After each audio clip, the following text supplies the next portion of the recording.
Chilling tales for dark nights.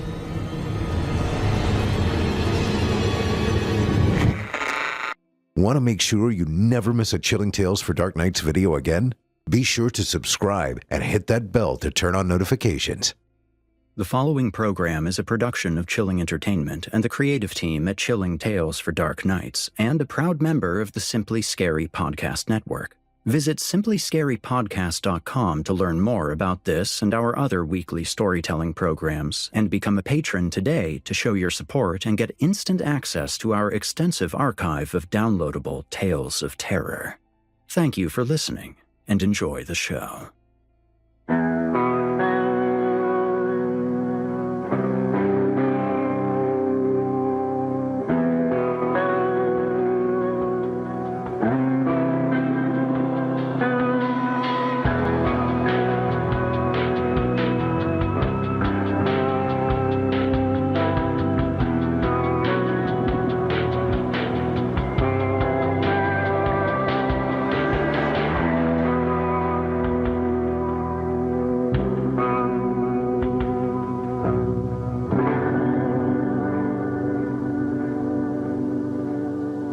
Disclaimer. Horror Hill is a horror anthology podcast bringing you scary stories from all corners of the internet and beyond. As such, certain stories include content that some listeners might find offensive. Specifically, tonight's story includes violence against children and themes of white supremacy. Listener discretion is advised.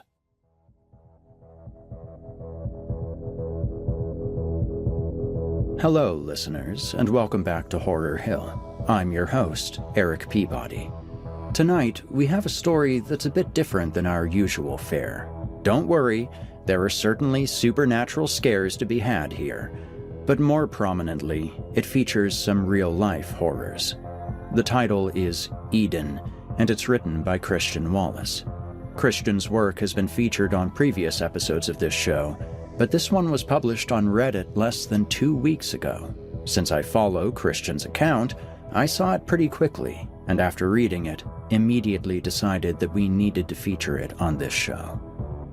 This is a story about hate. Not hate against an individual that has wronged you, but the type of hate that's pounded into you. The type of hate that some people use to define themselves. The type of hate that poisons not only the individual, but the society in which they live. Topical stuff. And while this subject matter is unsavory in a different sort of way than we usually feature, it's also one of the best written stories I've had the chance to read in my 4-year tenure on this show.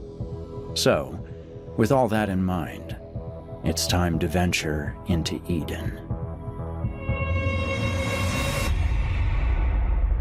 You're listening to the free edition of this program. If you'd like to help support Horror Hill and also remove these pesky ads, head to chillingtalesfordarknights.com and click Patrons in the upper menu to sign up today. You'll get instant access to hundreds of ad-free stories, so what are you waiting for? Also, if you're watching on YouTube, do us a favor and drop a like and subscribe. Become part of our Dark Circle, listeners. And now, from author Christian Wallace, I give you Eden.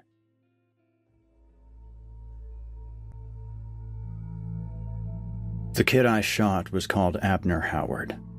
He had spent all summer looking at me when he thought no one was looking.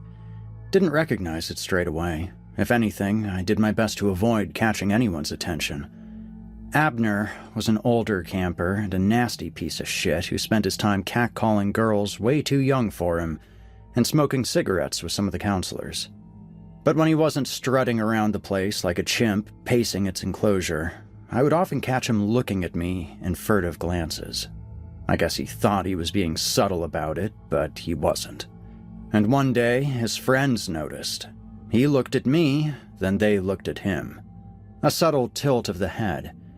That was all it took for them to convey their suspicion, and in a desperate bid to save face, Abner stood up from the railing he was perched on and cried out, "What the fuck do you think you're looking at, pretty boy?" And I just had to be clever, didn't I? "Aw, you think I'm pretty, Abner?" He grabbed me. The others joined in. A knee to the chest pushed me into sodden mud as Abner's rain-slick hands gripped my jaw. "Won't be so fucking pretty now, huh?" Abner slid a pocket knife into the fat of my cheek and went to work, but it was wet and his hands were shaking. The blade skipped across my cheekbone like a stone across water. The tip of the blade nicked the eye and carved up my brow and forehead, leaving a gouge that'd forever remind me of tectonic drift. By the time my cries attracted any attention from the counselors, I was sobbing and running in circles, bloodied hands groping desperately at open air. I remember screaming for my mother, my gut twisting itself in knots. I wanted someone to enforce some logic back onto the world, some semblance of sanity. But the authorities at the Eden Reformation and Reclamation Project were not sane. They bundled me into a private cabin and wouldn't let me speak to anyone or make a call. I was kept prisoner for 2 days before they finally bribed some drunken vet to try and patch me up. When I told one of the counselors who stood guard outside my door that they'd be sorry once my dad found out what had happened on their watch, he snorted and replied, "Who do you think recommended the vet?" Should have figured. Dad was the reason I was sent here. He didn't like me wearing eyeliner, so when it was his turn to have me for the weekend after my 14th birthday, he decided to take me on a trip. If you can believe it, I was actually excited because even though he'd always been a dick to me, he was my dad and I wanted him to like me. But as soon as we passed state lines, he pulled up on the side of this road and we waited for a full 3 hours. Wouldn't answer any of my questions, just smoked one cigarette after another. Eventually, this van drove up and 3 guys with masks got out. I asked Dad what was going on, but he said nothing, as they dragged me from my seat, cable-tied me, and threw me in the back of their van. After that came the absolute nightmare that was Eden. They didn't explicitly label themselves a white supremacist camp, nor did they particularly tout their gay conversion therapies. The kind of people who sent their kids to Eden didn't want any official connection to that sort of thing.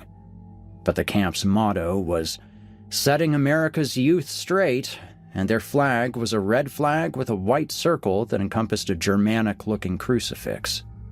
Where they operated, in the Appalachian woods, far from prying eyes, Eden and its organizers were able to adorn our cabin's walls with swastikas and force us to watch hours and hours of revisionist documentaries that taught us the wrong people won World War II.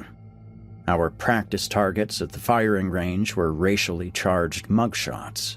Our team names were slurs.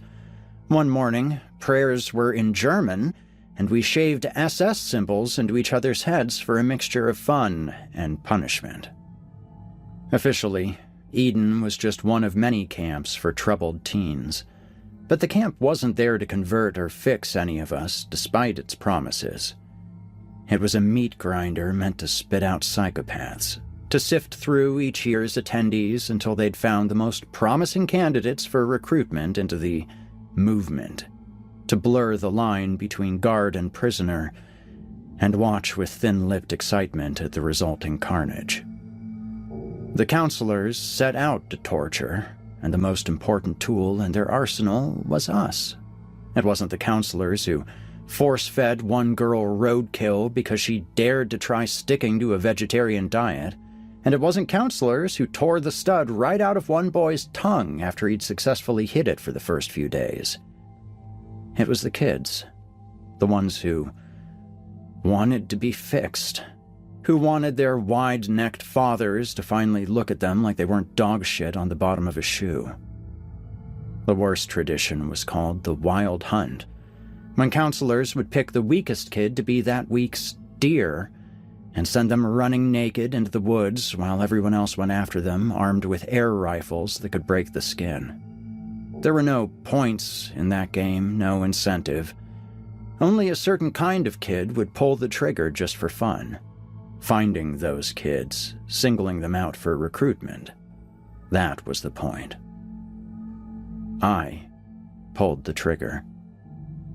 I never bought into Eden's racist bullshit, but the genius of a lot of cults is that they don't always ask you to care that much about belief. Until I attended, I wouldn't have even thought of myself as a cruel or angry person. But the machine worked, and it didn't work just once.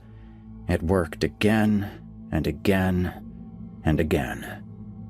The psychopaths Eden spat out, they didn't always start out as bullies. Many probably started out more like me because it was about teaching kids that you hurt others before they hurt you, and its lessons were written in blood and bruises. Abner gave me a chance to hurt him when he wrote me a strange and confused apology letter and slid it beneath my door. I still don't know why he wrote it, though I figure he must have been as dumb and confused as any other kid, I suppose. But in that letter, Abner tried to explain himself. I don't remember the words in detail on account of the anger it set off in me. Even a sincere apology tastes like piss when you've got an eyeball weeping pus. But what really set me on fire was the implication that somehow I was to blame for his actions. I just ain't used to seeing cute boys. I remember reading those words clear as day. I don't know how to describe how angry they made me.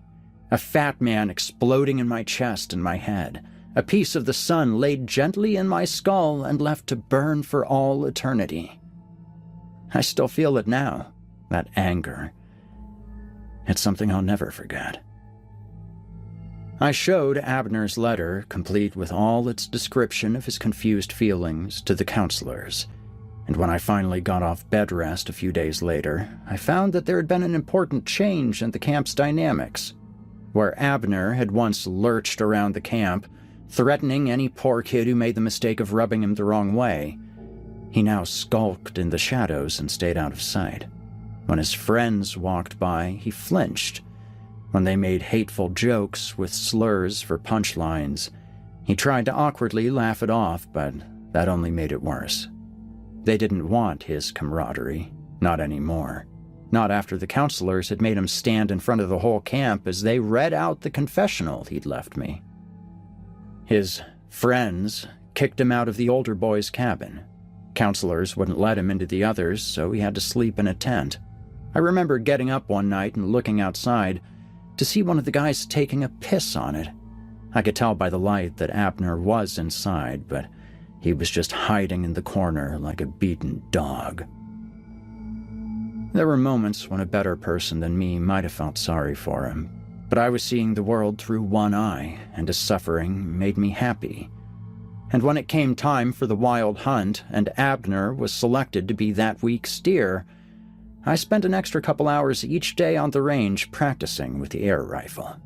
I had to work real hard to learn how to shoot well with one eye patched up.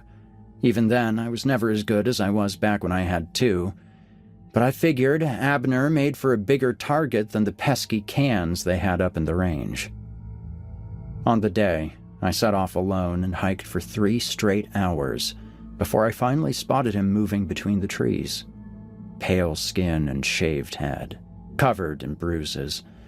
Abner was a gaunt figure panting and running desperately through the undergrowth. Sounds dumb to say, but he looked like a deer. I swear it. Not in shape, but in spirit. The way he moved around looking so scared and alert.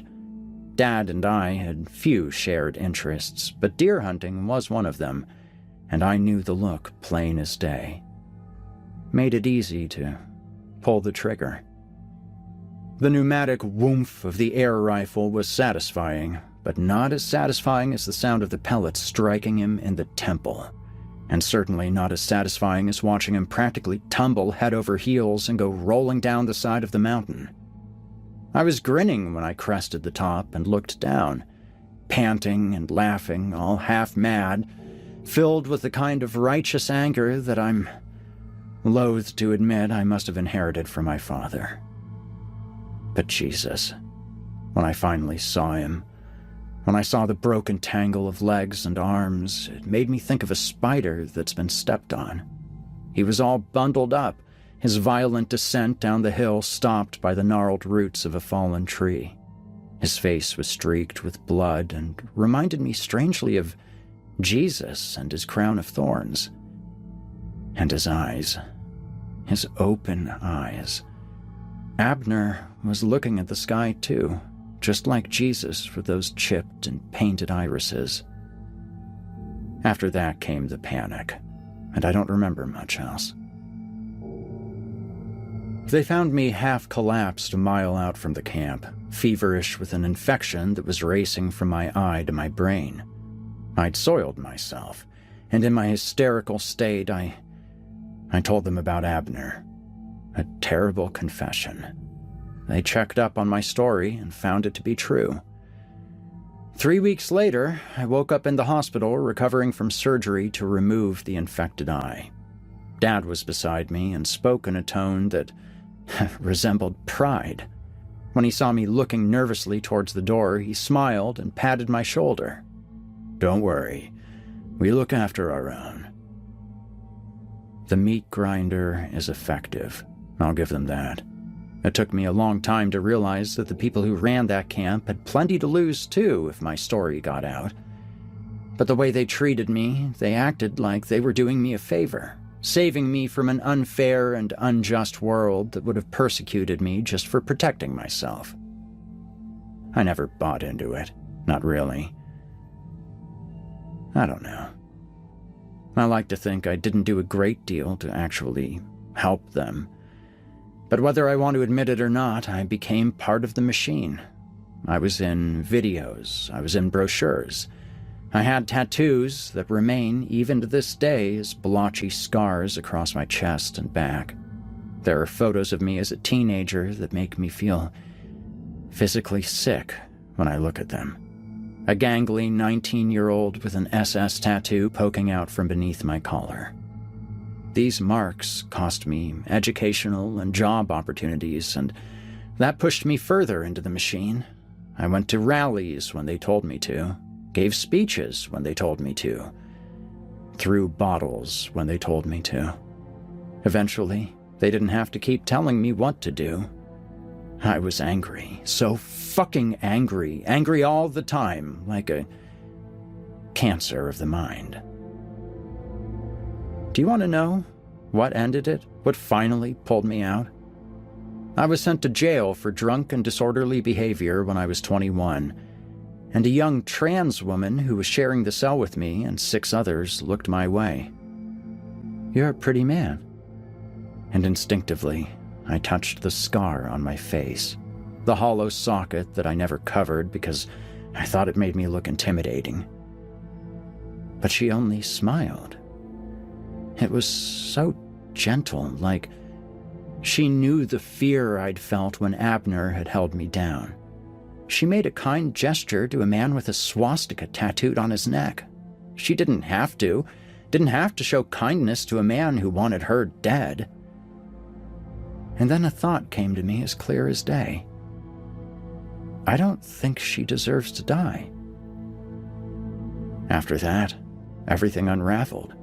For the last 20 years, my life has been dedicated to deprogramming people who got sucked up into the same machine I had. I've been on the news, interviewed for documentaries, lectured at every Ivy League university in the country.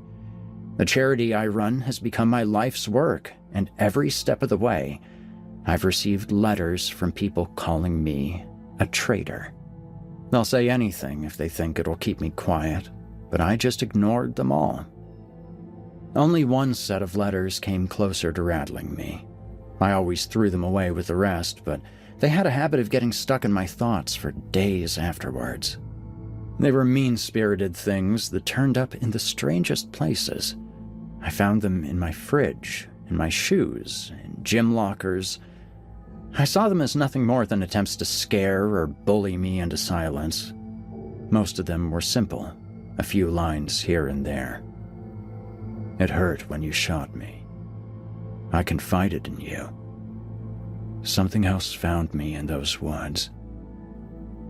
I figured they were sad attempts at intimidation, but if whoever was making them had any real guts, they would have reported the crime for what it was. But that was as likely to incriminate them as it would me. But then, a few months ago, one of the letters turned up in my car, and it shook me to my core. Reading the words within, it felt like I was out in those woods again, my heart racing and my stomach churning as I looked down at Abner's corpse. I was hard as a rock when I cut you.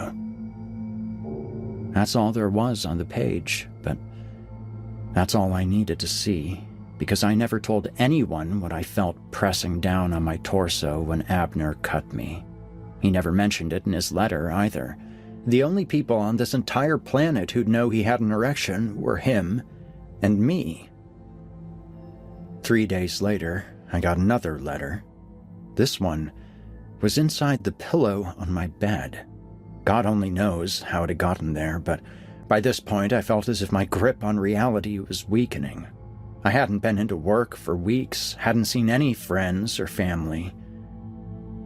When I read the final letter, I think I already knew what it wanted long before I actually saw the words. Eden waits. The sight of Eden's gates, downtrodden and collapsing beneath the weight of heavy woodland air, made the breath catch in my throat. In the 30 years since I'd last seen it, the forest had encroached on the abandoned grounds, and now the rotting cabins and algae-slick decks were hidden in shadows.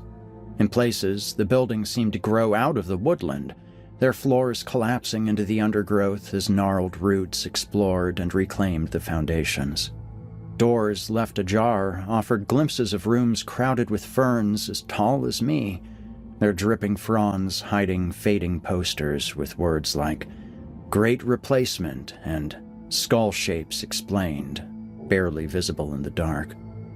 My feet navigated a loam floor that had half buried the long-forgotten remnants of camp life, including old VHS tapes of revisionist documentaries and rucksacks full of moldering clothes.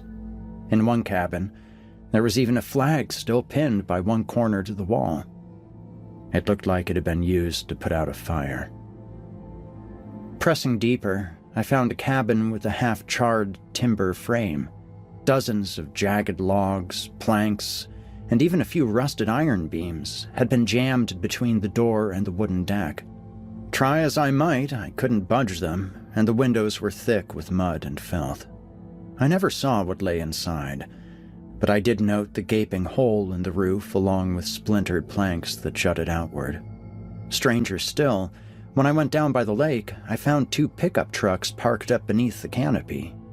Both had festered in the dank forest air, the rubber on their tires flaking and frail. In one, the airbag had deployed, but there was no sign of damage to the exterior. In the other, the door had been left open, and embedded in the passenger seat dash was a single human tooth. I didn't linger long in the camp. A cursory examination of my old cabin revealed nothing that caught my attention. Once I realized there were no real answers for me there, I set out for the woods. I'd be lying if I said I wasn't afraid as I took my first steps into the trees, but I couldn't have told you why. Only the feeling of eyes on my back. I think I kept at it because I wanted something bad to happen. I'd skirted justice for quite a long time.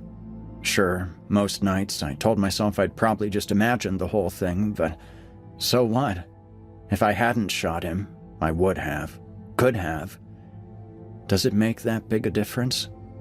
I had it in me to kill, and my sins were so great that I don't think the distinction between what had or had not happened in those woods even mattered anymore.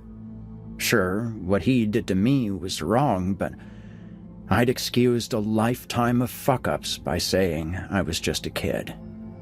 Difference was, I'd had time to grow and learn, while Abner had been robbed of that chance. I'd tried so hard to atone, but hurting him was the one thing I'd yet to face up to. I was scared of what I might find, but At least I didn't have to worry about getting lost. The ground sloped upwards for a few miles before the hill broke and went down at a sharp incline. All I had to do was find the crest and follow it one direction or the other. 50-50 I'd get it right the first time, and I had an instinct that if there was anything I needed to see, it would stand out to me. I don't know how familiar you might be with the woods, by the way. If you are, you'll already know just how quickly the horizon fades to darkness as it's lost to the ever-growing ranks of standing, leaning, and fallen trees. It's important you understand that, though, the darkness of it. It's like daytime is a bubble that only follows you. Everything farther than 20 or so feet away is in a perpetual dusk. A little farther than that, and it's as dark as any night. When I finally reached the top of the hill and looked down, I saw a mountainside disappearing into a wooded trench where the sun made little progress. It was like finding the border between day and night, and I had the strange realization that there must be places down amongst those trees where the sun might not have reached for thousands of years. I didn't have to walk far along the hilltop before I found the shoe. The red of its fabric laces was too bright for those woods. It lay just a dozen or so feet down the embankment like bait in a trap. But Jesus, did I hurry to take it. Why wouldn't I? In my memories of Abner lying dead, his left leg had bent backwards and reached all the way around to the top of his head like a scorpion tail. Dangling off the toe was a single shoe with red laces. Decades later, I was convinced I was looking at that very shoe. I rushed down the steep hill with great speed, my feet sinking into the soft and loamy woodland floor like I was descending a snowy bank. Each step covered 3 or so feet as I took these great loping strides, aided by gravity. When I slowed to grab the shoe, something beneath the leaves caught my foot, and I was sent careening towards the ground. I built up speed so quickly that my descent was closer to a free fall than a roll. The world became a dizzying swirl of canopy and dirt that only stopped when something hit me in the gut like a car hitting a wall.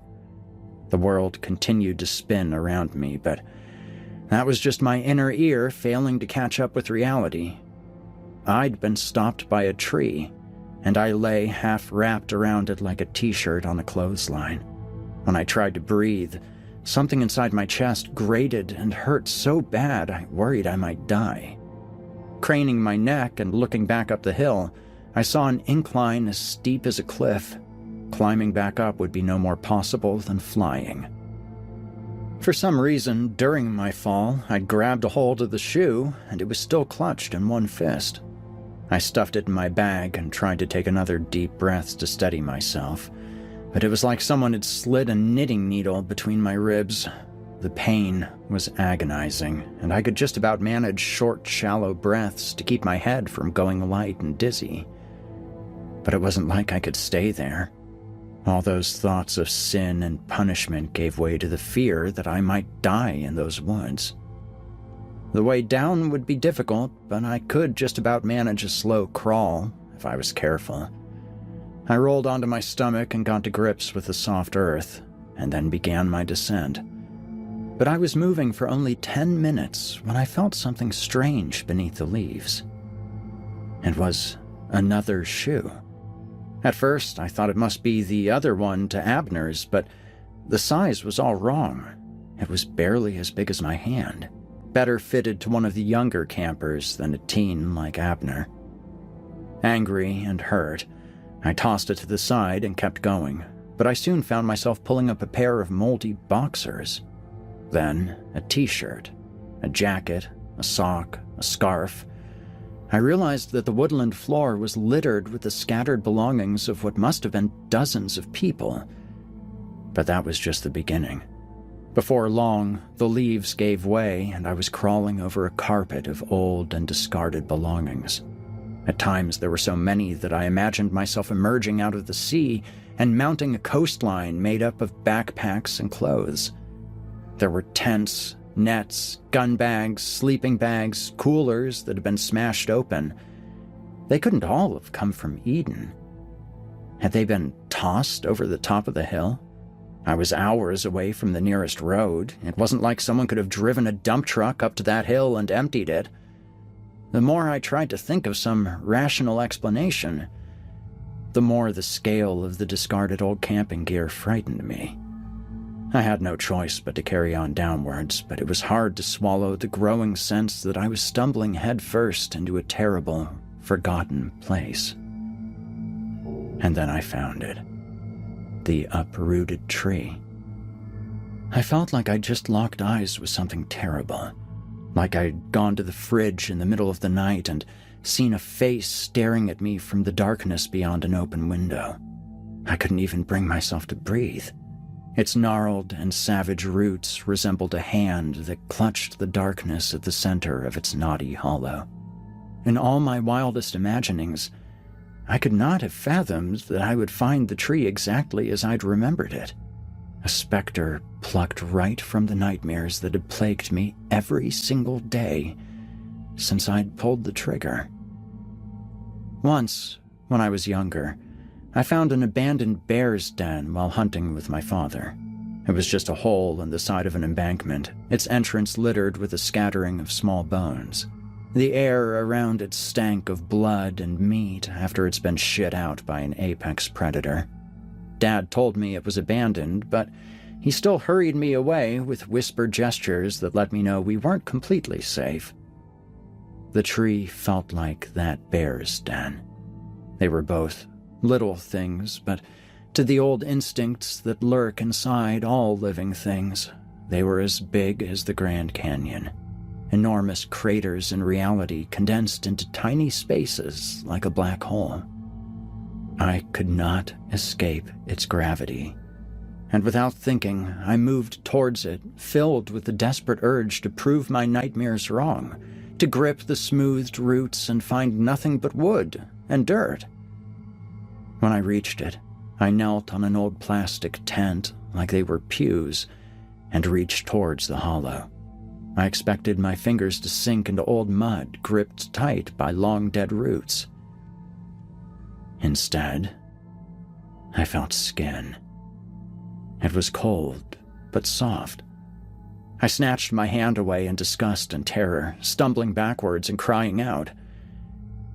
And Abner came into the light. Shaved head, pale eyes, the gaunt and angry frame of a teenage boy. One leg still bent agonizingly over the back of his head, an elbow where a neck should be. A mangled mess of joints and limbs that bent in ways they should not bend. The more of him that emerged, the less his body made sense. Instead of a torso, there was only bruised flesh the color of a sunset. A canvas of skin stretched thin by fractured bones that moved with a sound like creaking floorboards. His face was expressionless and tilted to the side as he gazed at me with pale and cloudy eyes. Nothing within those glassy orbs seemed to register my existence. Instead, when he finally recognized me, I think it was with some deeper, stranger instinct. Andrew. I rolled backwards and fled, but a broken rib can't be magicked away with adrenaline. I ran as far as I could before the pain lanced through me, and I hunched over into a three-limbed crawl that quickly failed and sent me sprawling to the ground. When I turned back, the uprooted tree was a good 50 feet away. Andrew. He was looking up at me from within an old hiking shoe. A single cataract-riddled eye that searched blindly for my face. I screamed at the impossibility and launched myself into a loping crawl, but I couldn't see where I was going and stumbled headfirst into a tree. The crack of my skull was not loud, but it shot me through as a sudden, overwhelming nausea. My limbs turned to jelly, and I collapsed to the floor. I tried vomiting, but only a mouthful of thin acid came up, swimming briefly over my tongue before trickling down my cheek. Something in the woods found me. I opened my eyes and rolled over. Abner was there, an amoebal mass of knotted limbs with a shaved head for a nucleus, a nightmare bereft of all color. He must have been 30 feet across. The dozens of hands and feet that emerged and disappeared into his body defied easy categorization. Thumbs on thumbs, and toes and toes. Heels with palms, and hands with long canine arches. I felt like I was trying to make sense of something you'd find fermenting in an old specimen jar, squinting through thick glass at strange and veiny protrusions. Only Abner was not contained safely behind glass, but instead floated freely above me, his knuckled limbs waving gently like a girl's hair in pool water. A hand reached out towards me, but I couldn't contain my terror and shrieked as it came closer. In a mad scrabble, I began to drag myself backwards in a desperate attempt to escape the reach of a hand with a fractal's worth of digits. But Abner was in no hurry, and as I pulled myself the 20 or so feet to the foot of the hill, his arm kept moving forward like wool pulled from a ball of yarn. It kept pace even as I reached the start of the slope and tried to kick my way up it, but I couldn't get any purchase and managed only to climb a few feet before falling back to the ground. When this brought me closer to Abner's probing fingers, I sobbed and thrashed even harder at the loosely packed dirt and trash of the woodland floor. But that only made things worse, and I only made another foot up the hill before I fell once more, back towards the ground. This time, Abner's hand was so close I could smell him. Fungal growths and rotting meat. The dusty odor you ignore after opening an urn. The smell sent lightning coursing through my spine and limbs, and I was overcome by the kind of terror that blots out conscious thought. I would have crawled beneath the treads of a moving tank or slid headfirst into a wood chipper if it meant escaping this nightmare. It is so old, Andrew. Abner's voice paralyzed me. Have you ever seen educational videos on drowning? It's not splashing you're taught to look out for. People who are drowning are so close to death their nervous system nearly shuts down and they freeze in terror. Limbs locked, head held up high, legs straight and toes probing for the ground. Anything to avoid the rising water that's close to pouring down their open lips. Lying there, I felt a darkness rising up. Felt it flow over my toes, my feet, my ankles, my legs. A blanket of heavy black that flowed out of the spaces between the leaves and dirt below me, summoned by the dread in Abner's voice. It was born when the Great Lakes of America were filled with blood, and its tribe worshipped what swam in those waters. If anything of its humanity remains, it is a humanity that we could never recognize. Its idea of mercy is a flint axe to the base of an infant's skull. The only love it knows is forced and screaming in the dirt of a Neolithic breeding pit. The only humor it recognizes is the shrill braying of a crowd that watches flayed victims twitch in open air. I swear, I did not just hear his words, but I felt them. Their impact made it hard to breathe, and I felt like a man plunged into icy water. My gasps were short and shallow, and tinged with the terrifying knowledge that I would soon die. Yours was the only soul I could find while swimming, lost in the dark. A beacon of guilt, a thread that connects us. Now, you must help me.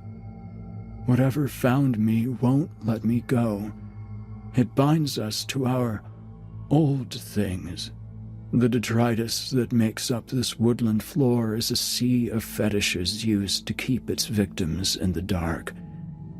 And mine. Andrew, you have mine. I can sense it. The shoe? Take it out of these woods, put it in the sun, and free me." The darkness filled my throat, and the last thing I remember as my consciousness faded was the realization that Abner did not look angry, but instead heartbroken and frightened. "I need your help." When I came to, I was lying in an old bed too small for me, my feet dangling over the bottom. Overhead lay the ceiling of a once familiar cabin, the place I'd once slept as a teenager camper, now turned to rot and ruin. Fallen beams and a patchwork roof that let the rain strike my face in a gentle drizzle. Fear propped me up quickly, then pain nearly put me on my back again. Wincing, I lifted my damp clothing and saw a rainbow of bruises sprawling across the left side of my abdomen. Taking it slowly, I pushed myself to my feet and glanced at the crumbling ruins of what was once the Othala cabin where the boys aged 13 to 16 had bunked. It was raining, and great rivulets of water poured down the walls and cascaded through the open air. Outside, the sun was setting, and what little light made it into the camp's clearing was tinted pink and yellow. I limped to the nearest window and looked through an empty pane. In the fading light, the camp was a crowd of squat buildings lurking amongst the young growth of a healing forest, its pathways throttled by saplings and ferns, semi-hidden porches and walls furry with moss. My head was a mess, but I distinctly remembered falling and decided I must have hit my head in the woods. Abner and the rest was just a dream, surely. But then, who had rescued me after the fall? Squinting hard, I thought I could see someone moving around out there. Was that them? I cried out, a sad groan. Some part of me cringed at the suddenness of this sound. My instincts told me to lay low, crouch, hide. But I ignored them and cried out again, this time louder, clearer. "Hello?" A hand grabbed my ankle. A desperate figure pulled themselves out from beneath a nearby bed and gazed upwards at me. They had no eyes or jaw, but the wounds had been covered with smooth, pink skin. Lips led to teeth, led to palate and esophagus. Every breath seemed to leave them gagging on spittle and blood. This was not Abner, but like him, they were pale with a shaved head. Recoiling, I moved from the window and let some of the fading sunlight enter the cabin, and where the light hit the poor wretch's skin, their flesh simply ceased to exist, like a shadow. It must have hurt, because they cried out in pain and snatched their hand away, and I realized that with fingers so small, they couldn't have been older than 13. They retreated, but I soon discovered escape wouldn't be so easy. In the mere moments that had passed, the camp had already fallen further into darkness, and there were more figures moving in the shadows. Limping, drooling, crying, sobbing, naked, mutilated boys with scraggly, matted hair and starved figures. Dozens of them, hauling themselves out of the dark and stumbling blindly. A few had arms outstretched, looking for something in particular, but most shuffled, heads downturned. None of them were whole, missing arms, fingers. Jesus, one even had a hole going right through his chest. All of them were in pain. With every second that passed, the camp came alive and surrounded me with a waking nightmare. When two of the figures bumped into each other, their nature immediately changed. The sad whimpering of two lost souls was replaced with guttural rage as both erupted into violence. I've been in my fair share of fights, and I've never seen anything like it. Fistfights are rarely mortal affairs. You want to kill someone, you stab or shoot them. You don't try to clobber them to death with the ball of your palm. You don't use bitten nails to fishhook a hole right through their cheek. You don't tear their jugular with your few remaining teeth. It didn't just happen once, either. Each time 2 or more of those figures bumped into each other, the violence appeared like a switch getting flicked. But the worst part was that once the fight was over and the loser had stopped thrashing violently on the ground, they would both just get back up. Injuries dripping black fluid, but quickly sealing with new skin. I saw one boy smash another's head in with a rock, and when his victim sat upright, he had nothing left of his skull above the nose. His teeth chattered briefly, and then he stood up and kept walking. My only hope was the light. Each time one of those things stood in the sun, they disappeared. It was as if they were made of shadow, only able to exist as long as they were not exposed to direct light. It was a risk, but I had to hope it wasn't just the sun they feared. I had a flashlight in my pocket, and I grabbed it, but as soon as my hand made contact, something outside squealed like a stuck pig. The instant I heard it, it was like being plunged into cold water.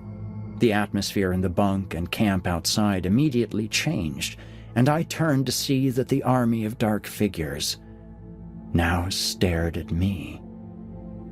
Panicked and afraid, I fumbled briefly before turning on the light and pivoted just in time to catch something leaping at me from beneath the dark. They faded to nothing in the light.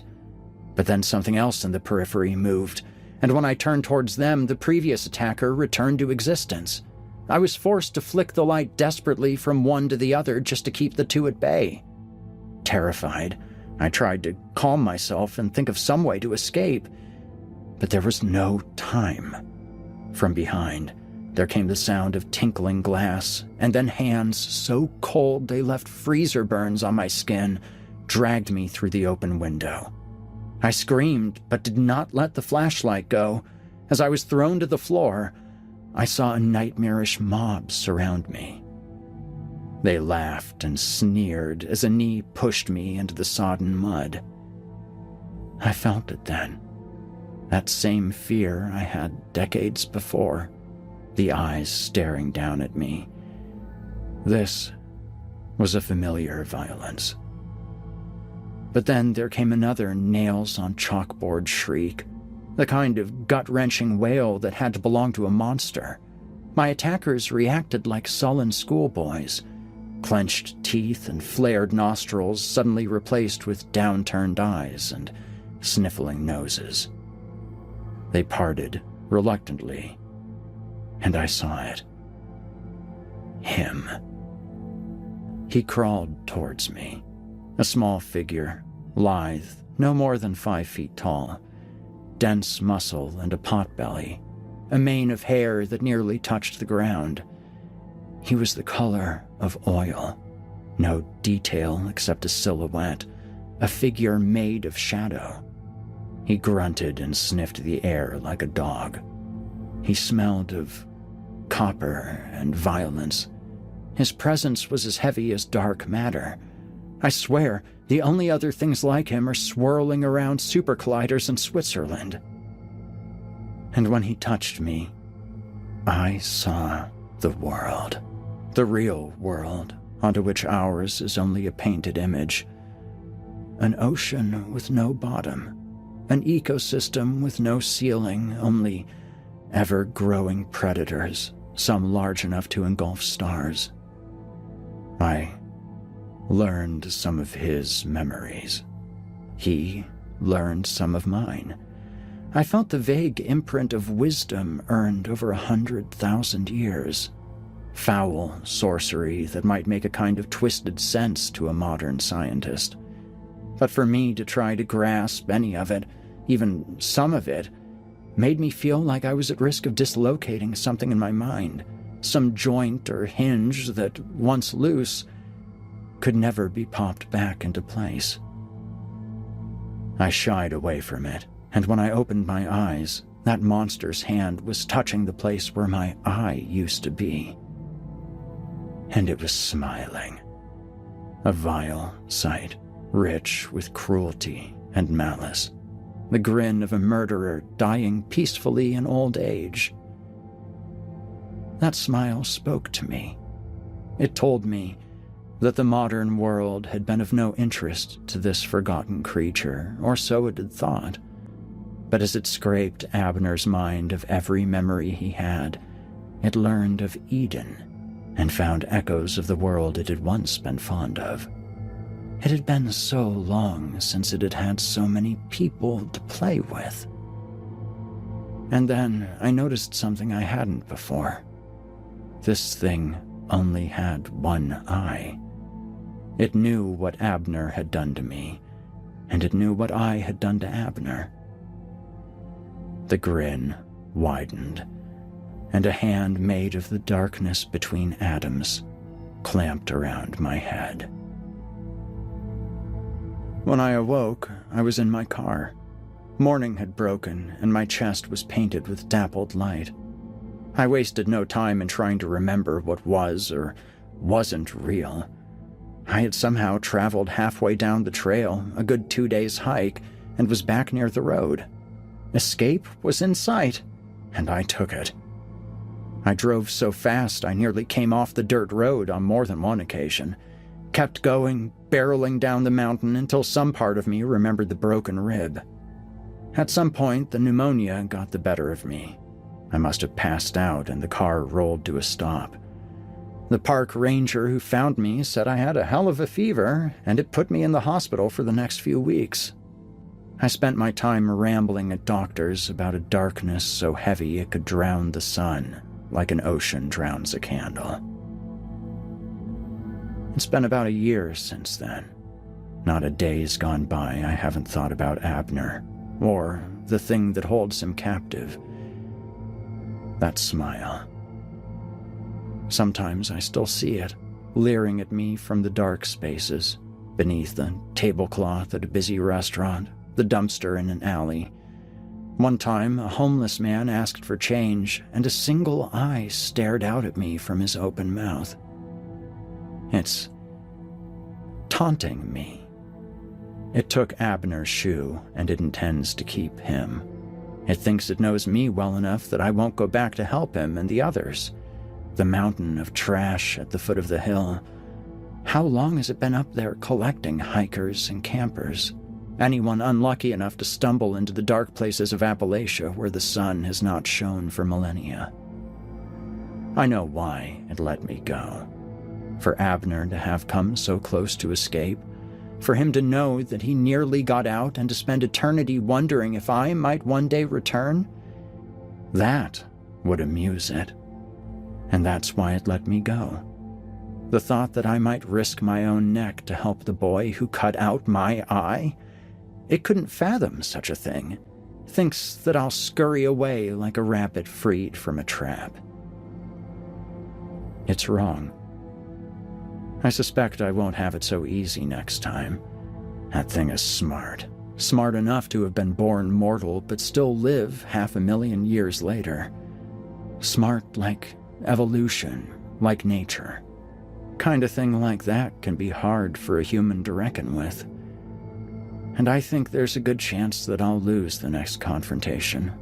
Lose it badly. But I'm no slouch either. I've fought my share of hatred, and I've got my own plans for how to help the people stuck in Eden. A truck with a generator, floodlights, glow sticks, a quad bike so expensive it could damn near drive up Everest, homemade napalm, enough to burn a mountain to the ground. When I go back, I'm bringing the light with me.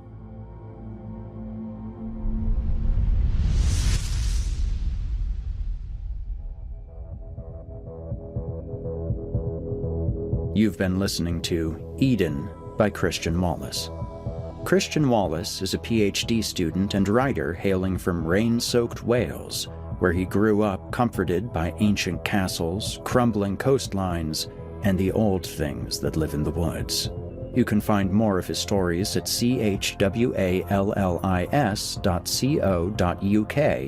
and at Velix Books.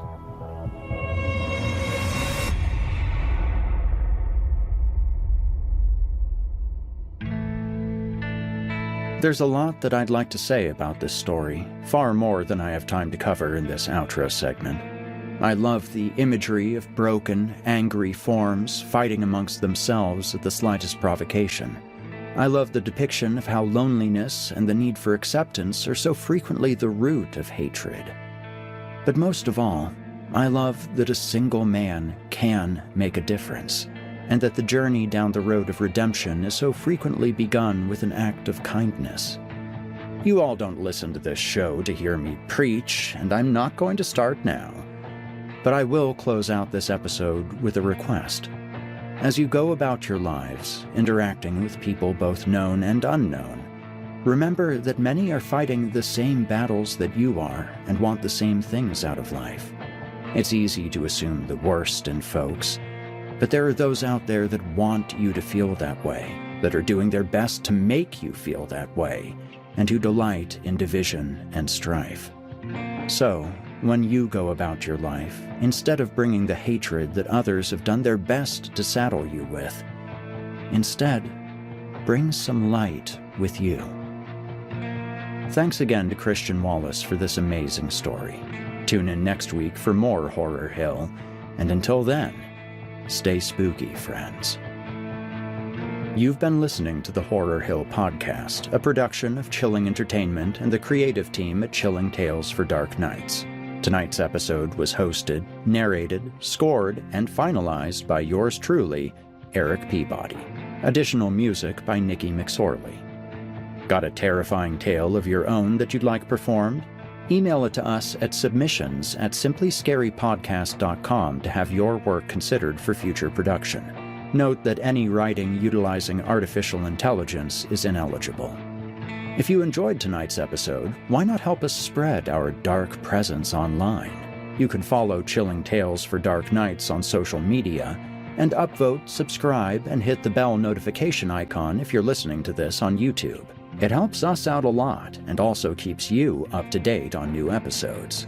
If you'd like access to uninterrupted horror, free of ads and these annoying bookend segments, might I recommend signing up to be a patron? You'll get access to hundreds of episodes of this show, as well as everything from the other programs in the Chilling Tales for Dark Nights cabal. That means all of Scary Stories Told in the Dark, Drew Blood's Dark Tales, and more. It's a veritable smorgasbord of horrific delights. Head to chillingtalesfordarknights.com to get started. If you're looking for someone to narrate or handle audio production for your own personal project, I just so happen to know a guy.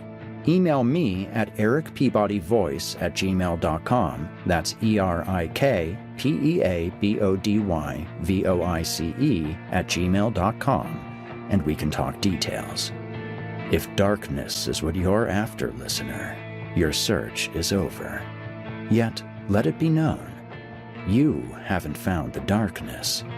The darkness has found you.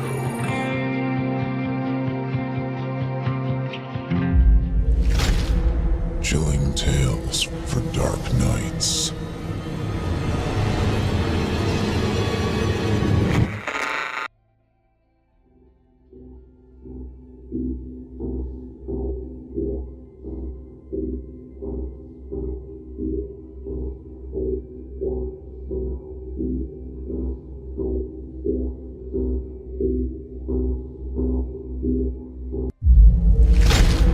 Chilling Tales for Dark Nights.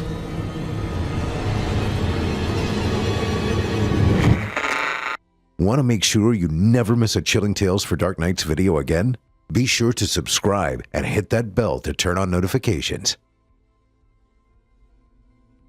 I'll be the first to admit that I'm not what you or anyone would call a productive member of society.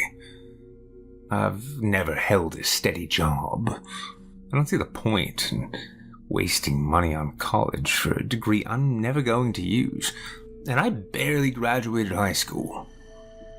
I enjoy doing what I do.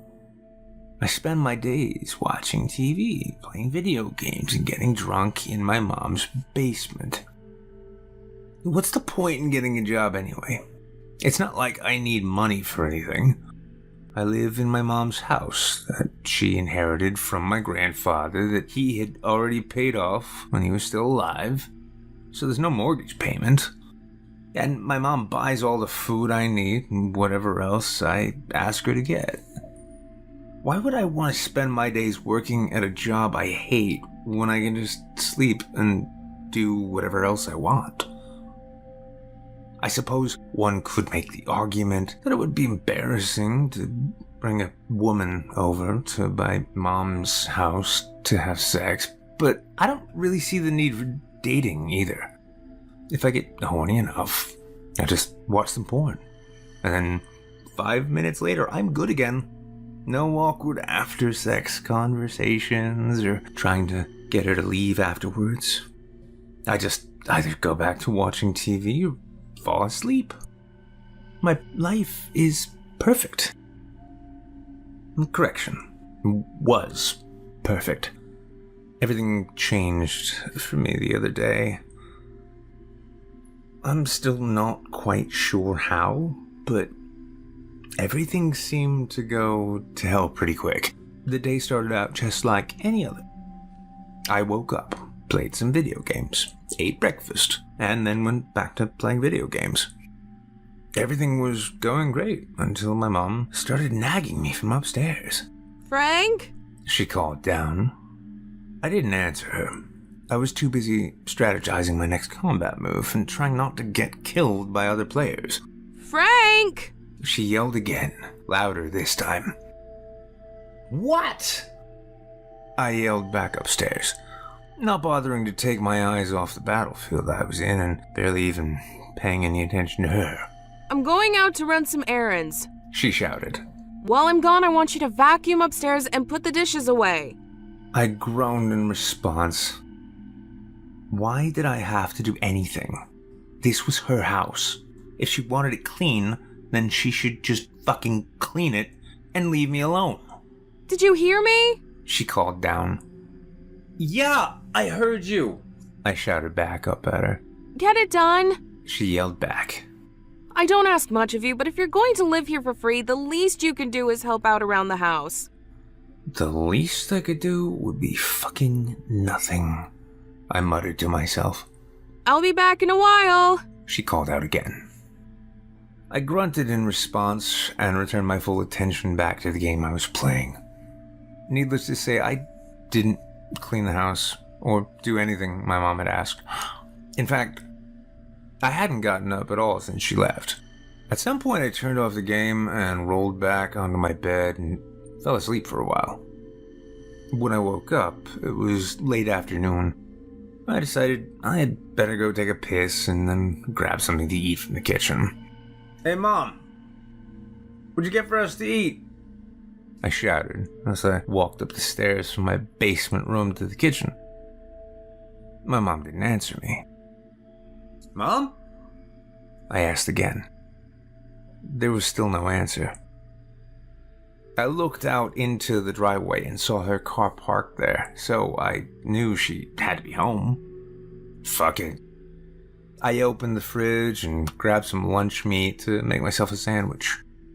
When I closed the door, I saw my mom walking towards me, and I let the lunch meat fall to the floor. Fucking hell! I yelled in shock. My mom was hideous. Her skin looked rotted. Her eyes were milky white, and when she spoke, a low moan came from her throat. Stay back, Mom! I yelled as I backed away from her.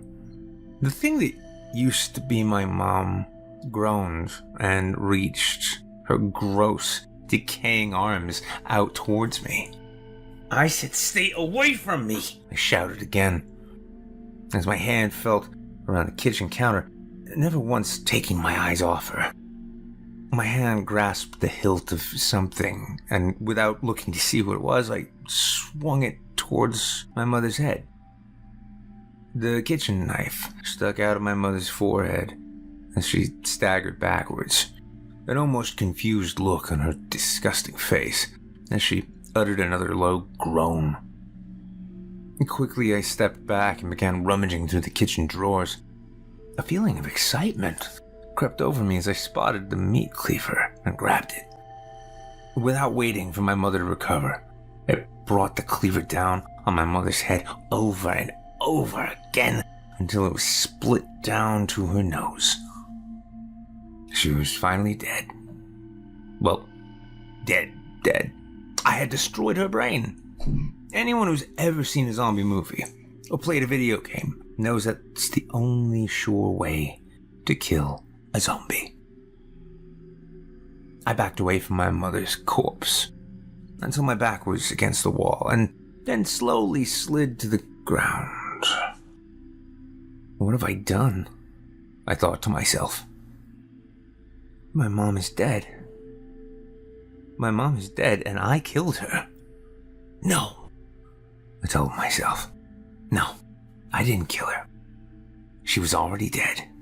Something else killed her and turned her into a flesh-eating zombie. I did what I had to do, otherwise I'd be dead too. Several thoughts went through my head at once. Who turned my mom into a zombie? How long did it take for her to turn? How many more of them were there? Banging at the front door caught my attention and snapped me out of my thoughts. Cautiously, I made my way over to the door and slowly moved my head close enough to look through the peephole. Christ almighty, I whispered out loud to no one. At least 3 zombies, all males, as far as I could tell, were making their way towards the outside of my door. I jumped back when one of them began pounding on the door, groaning loudly. I quickly slid the deadbolt and the other 2 locks on the door in place. They're everywhere, I thought to myself as I backed away from the door, trying to think about what to do next. I made a run for the basement. I know what to do.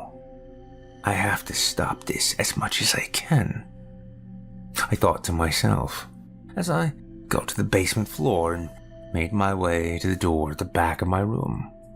I have to save whoever I can.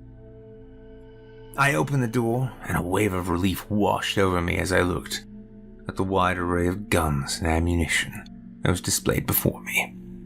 My grandfather had been a huge gun advocate and a bit of a conspiracy nut when he was alive. At least I thought he was a nut at the time. Now, I was just glad he had stockpiled the basement with so many weapons. I knew that I had to be practical. AK-47s may be able to shoot a lot of rounds, but they were heavy to carry. I didn't want to have to worry about wasting bullets. I figured I could always come back for those guns later, if I needed to. I grabbed a standard 9mm that was able to hold 20 rounds of ammo plus 1 in the chamber, for a total of 21 shots until I would need to reload a new clip. Ammunition was going to be the key here, not the number of guns I could carry. This wasn't like the movies, where the hero looked cool, shooting a gun in each hand. That wasn't practical or realistic. It was smarter to have one gun and as many clips of spare ammo that I could carry with me. I tucked the 9mm into the waistband of my pants, 2 clips of ammo forward in each of my front pockets, as well as 1 more in each of my back pockets for a total of 6 ammo clips. That was the total of 147 bullets, including the clip already loaded. I also loaded a 12-gauge shotgun with 6 rounds and dumped a whole case of ammo for it into a small backpack that was also in the room. The 9mm was good, but I wanted to bring something extra that packed a more powerful blast in case I needed it. I threw a few more clips for the 9mm into the backpack as well, along with 3 grenades that my grandfather had stored there. Those were definitely going to be for an emergency-only scenario. I stared at the beautiful Colt Python 357 Magnum that I was leaving behind. But again, it wouldn't be practical to take it. It had a kind of powerful kick to it and could do some real damage, but it could only hold 6 shots and took a long time to empty spent bullets and reload new ones. No. I would leave here along with the AK-47s. Could always come back later. Right now, I needed speed and accuracy to be on my side. I heard the banging at the front door from upstairs getting louder and louder, and realized that more zombies must be trying to get in. This is where the shotgun would come in handy. I grabbed the backpack and slung it over my shoulders as I ran upstairs. I stopped in front of the door and took several deep breaths before slowly sliding back the deadbolt and unlocking the door. Then I quickly threw open the door, raised the shotgun, and fired. An explosion of blood and gore was spattered on the grass as the zombie closest to me had been thrown backwards by the blast. A now nearly headless body lying still as blood pulsed from the wound. "Yes!" I shouted out loud. "Headshot!" A loud groan made me turn to my left as what used to be a large black man reached out for me. "Shit!" I said, as I raised the shotgun up quickly while pulling the trigger just as the zombie grabbed me. The blast blew off the top of the zombie's head, leaving only his lower jaw and wagging tongue still attached to his neck. I pushed the corpse off of me and got to my feet as fast as I could. "Double shit!" I shouted as another zombie was coming towards me, more quickly than I would have thought. As I pulled the trigger, I thought the zombie almost looked angry at me. But then again, it was a zombie, and it wanted to eat my flesh, so who cares if it looked angry or not? I aimed for its head and pulled the trigger. The top left portion of the zombie man's head was blown off, exposing parts of his brain tissue before it fell to its knees, and then crumpled to the ground. I turned to see several more zombies clustered in a group not far from me. Damn it, I thought to myself, as I quickly slid the backpack off of my shoulders and rummaged through it. My hand closed around one of the grenades, and I pulled the pin. Pull the pin, count to 5. I thought to myself, remembering what my grandfather had taught me about them. Or was it 3? "Fuck it," I said out loud as I threw the grenade at the group of zombies. The explosion sent the bodies sprawling to the ground. The ones that had been closest to the grenade had damage done to their legs, exposing bloody tissue and bone. They continued to groan and crawl along the ground. I pulled out the 9mm and walked up to each one of them and put a bullet in their heads as they looked up at me. I could almost imagine that their moans were pleas of help. "I'm sorry," I said as I squeezed the trigger. I counted 7 bodies around me, counting my mother and the 3 zombies I killed in front of my house. That brought the total to 11. I turned around when I heard the familiar wailing of a police siren. Oh, thank God, I thought as I made my way over to the police car as it stopped in front of me. My heart dropped when I saw a zombified police officer exit the vehicle. "Motherfucker!" I shouted as I raised the shotgun to fire. Gunshot rang through the air, and an excruciating pain came from my knee as I dropped to the ground. "Fuck!" I screamed as I looked at the bleeding wound in my leg. "Freeze!" I heard the zombie cop shout out as it raised its gun at me. It shot me. The fucking zombie had actually shot me. "Drop your weapons," it shouted as it moved closer to me. "Stay on the ground." I began to raise my shotgun again when a thought suddenly screamed in my mind. Zombies don't talk. More information began to flood my brain. They also don't shoot guns or drive cars. The zombie police officer slowly walked closer to me as I heard it speak again. Really speak. "Do not move," it shouted, keeping its gun raised at me. As the zombie moved in even closer, its hideous, rotted features shifted to resemble a normal-looking man. "Drop your weapons," he shouted. "On your stomach, arms where I can see them." Confusion filled my mind. What the hell is going on? I thought. I could have sworn this guy was a zombie. The police officer kicked the shotgun away out of my reach and then reached into my waistband and tossed my 9mm aside. "Hands behind your back," he shouted at me. "Now!" I did as he said, and saw more police cars and officers arrive. Some of them went to the bodies of the zombies I had killed, but most just stood there and looked at me in shock with their hands on their guns. The police officer who had shot me in the leg secured my wrists with zip ties before pulling me to my feet. Pain shot through my leg as I attempted to shift some weight off of it. "Franklin Brown," the officer shouted at me. "You are under arrest for multiple murders. You have the right to remain silent. Anything you say can and will be used against you in a court of law. You have the right to an attorney. If you cannot afford an attorney, one will be provided for you." My mind was still spinning from everything that just happened in the last few minutes. It took a moment for what the officer had said to register. "Murder?" I finally managed to say. "I haven't murdered anyone. I've just been killing the zombies that were roaming in the neighborhood." "Zombies?" one of the officers said to me as they forced me into the back of one of the police cars. "There aren't any zombies. We had a call from several residents that they heard a woman scream from one of these houses, and then, when neighbors went to investigate, there were reports of a gunman shooting and killing everyone in sight." My mind was still catching up to what the officer was saying. "No, they were zombies," I shouted at them.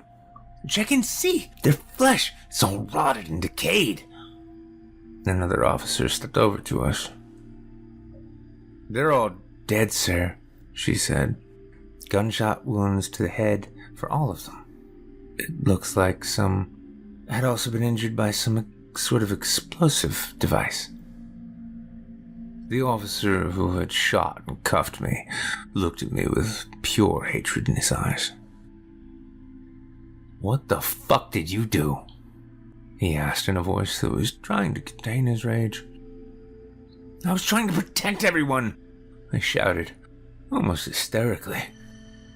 My mom came home and attacked me." I trailed off, trying to remember the events of the day.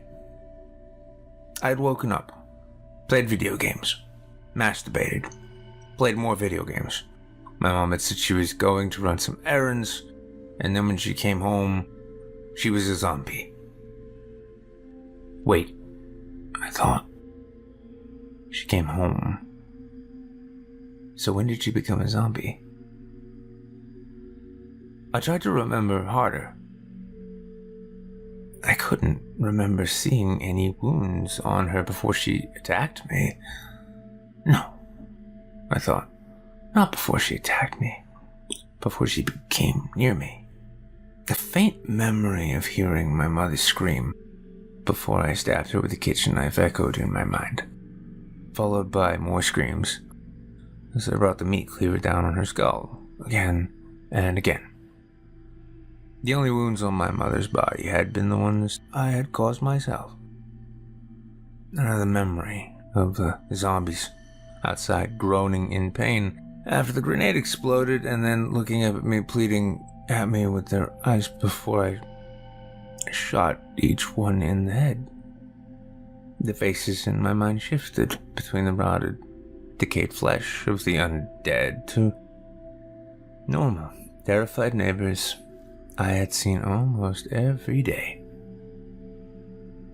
"Oh, God, no," I said as I sat there in the police car, tears forming in the corner of my eyes. Oh God, what have I done? What have I done? Chilling tales for dark nights.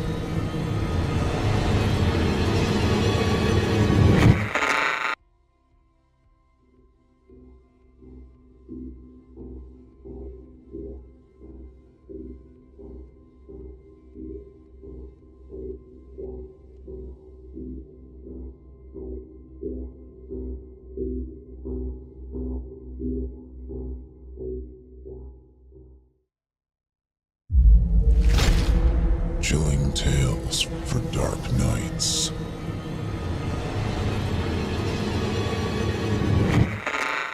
Want to make sure you never miss a Chilling Tales for Dark Nights video again? Be sure to subscribe and hit that bell to turn on notifications. Time flows on, as it always does. The pale pink hues of morning fade to blue sky, then melt to soft rose as Saul continues his journey west. Over and over, season after season, like the hands of some great clock, each cycle different, but always the same. Today was no different.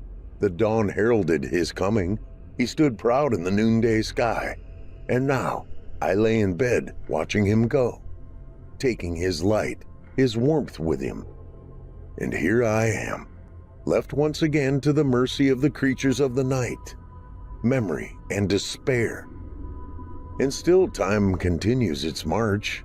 One by one, pinpricks of light pierce the veil of night, the vanguard of Luna's forces.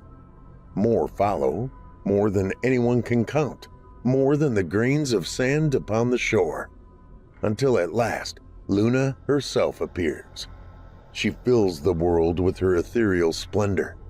Dim and mysterious, it pours through my bedroom window like molten silver, spills onto the floor, and floods each crevasse with her haunting glow. Another day gone, and still no sleep. I roll over, turning my back to the moonlight. Luna, I snort. Will-o-wisp that she is, she has no light of her own, only a twisted reflection of soul's brilliance. Her subjects, a faded mockery of the waking world. Shadows only. Ghosts. Shivering, I pull the blanket up over my head. I know it's futile, that it's a shield as false as Luna's light. It can't protect me.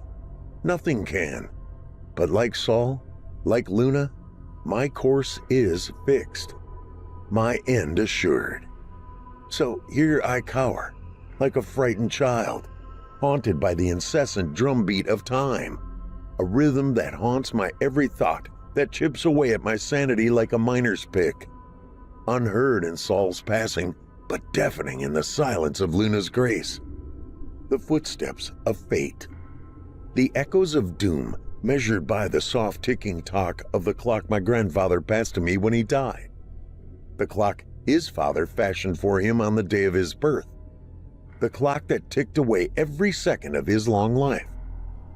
That stopped cold the moment he died and refused to mark another second. No matter the horologist's ministrations. Now alive, without winding, without coaxing, it refuses to fall silent. Even after the fury I unleashed upon it with my axe, its heartbeat pounds on. Its face, glass and wood, unmarred. A nemesis I cannot be rid of. And oh, how I've tried. No one will buy it. No one will take it. Even those that did come, drawn by my ad online, could barely bring themselves to look at it, much less touch it. As if the clock itself exudes some hidden light that blinds the inner eye.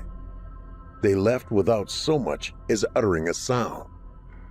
When all else failed, I loaded it into the back of my Peugeot and drove it to the landfill. With a sigh of relief, I watched it roll down the side of a heap of garbage, slam into an old bed spring, and bounce out of sight. My heart sang as I drove home. only to find it where it stands now, off the foot of my bed, undamaged, still ticking.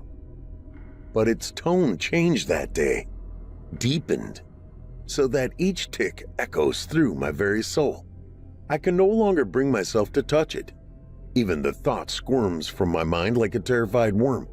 And somehow, I know that if I moved, if I sold this house or simply left, it would follow me. 2 chimes, thick and heavy, slice through the silence of the night, cold as death's own scythe.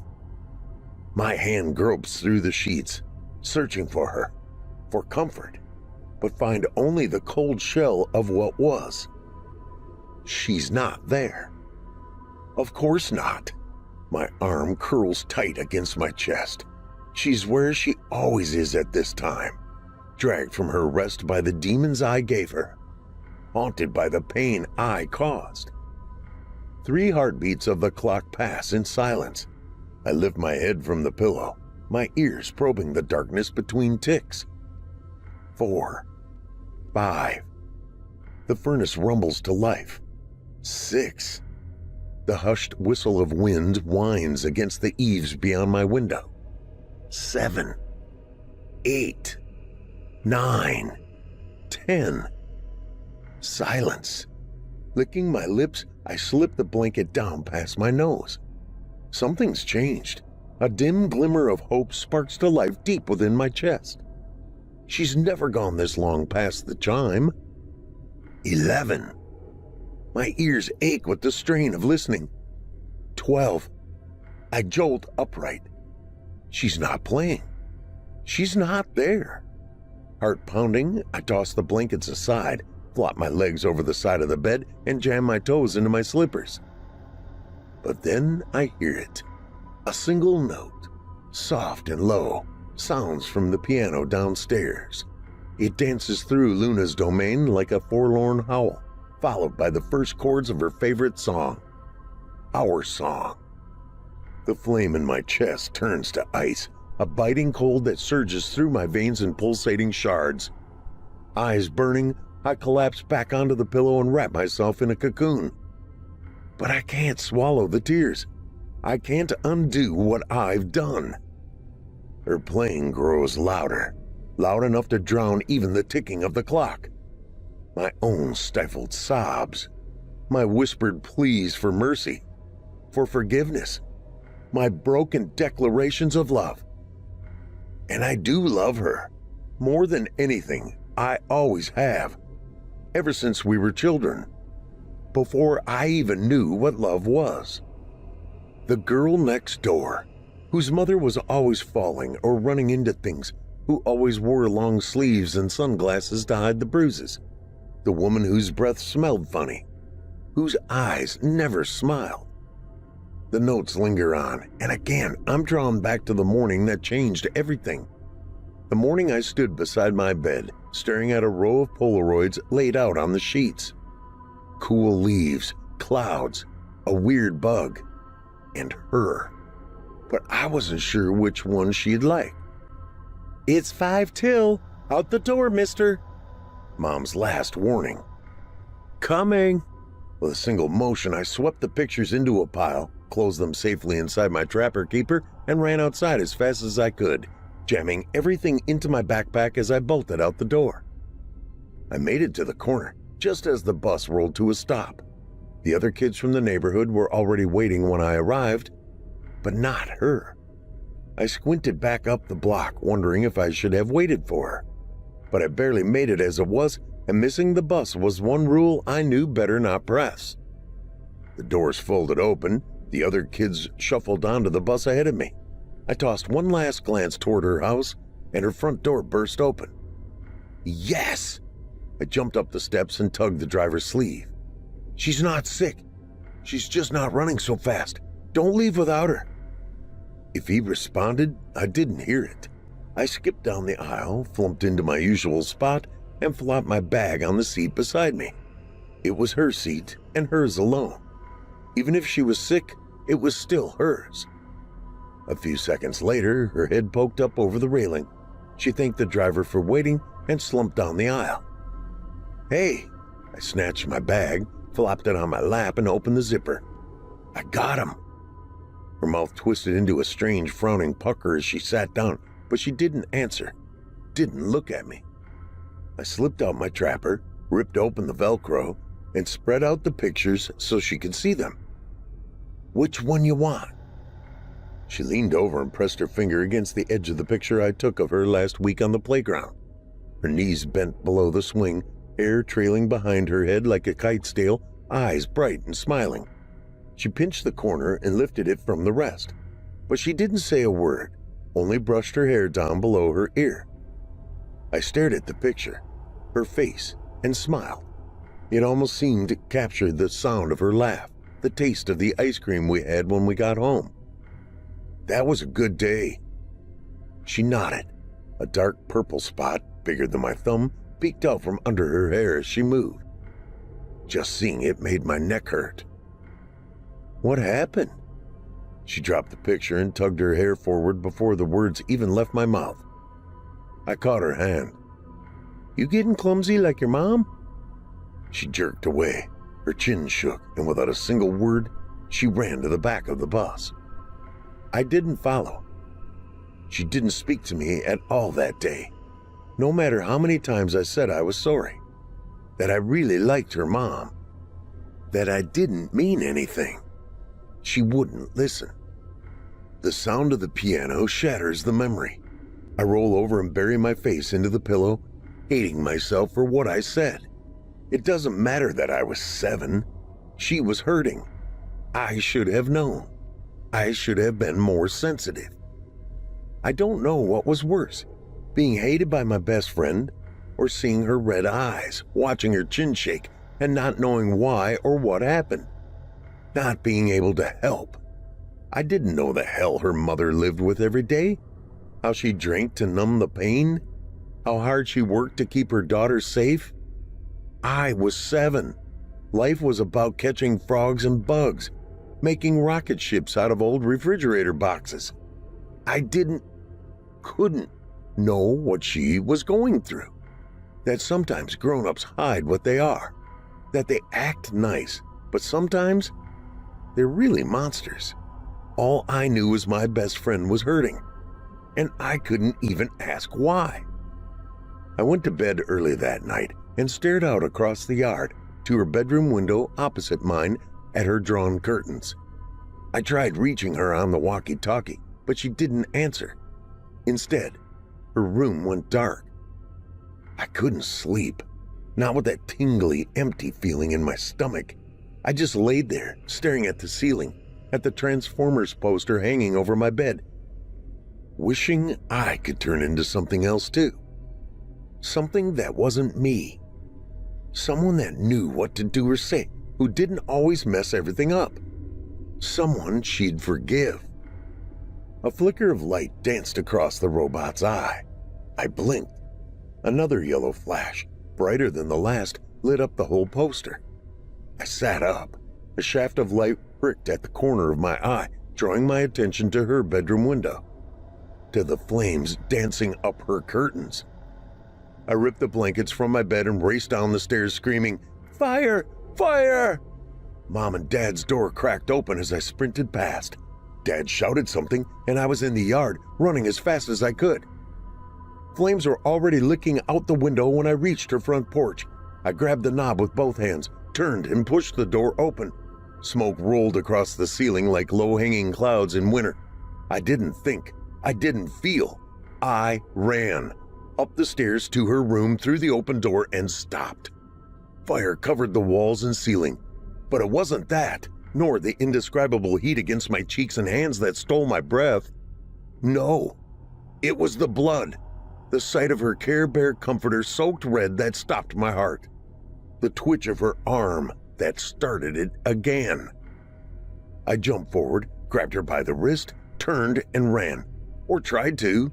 Her body fell from the bed, but she didn't stir. I turned around, grabbed her other hand, and pulled. Her body slid across the carpet. I backed up and pulled again, over and over, through her door and down the hall to the stairs. The flames roared like an angry lion. The heat, the smoke, clawed at my throat.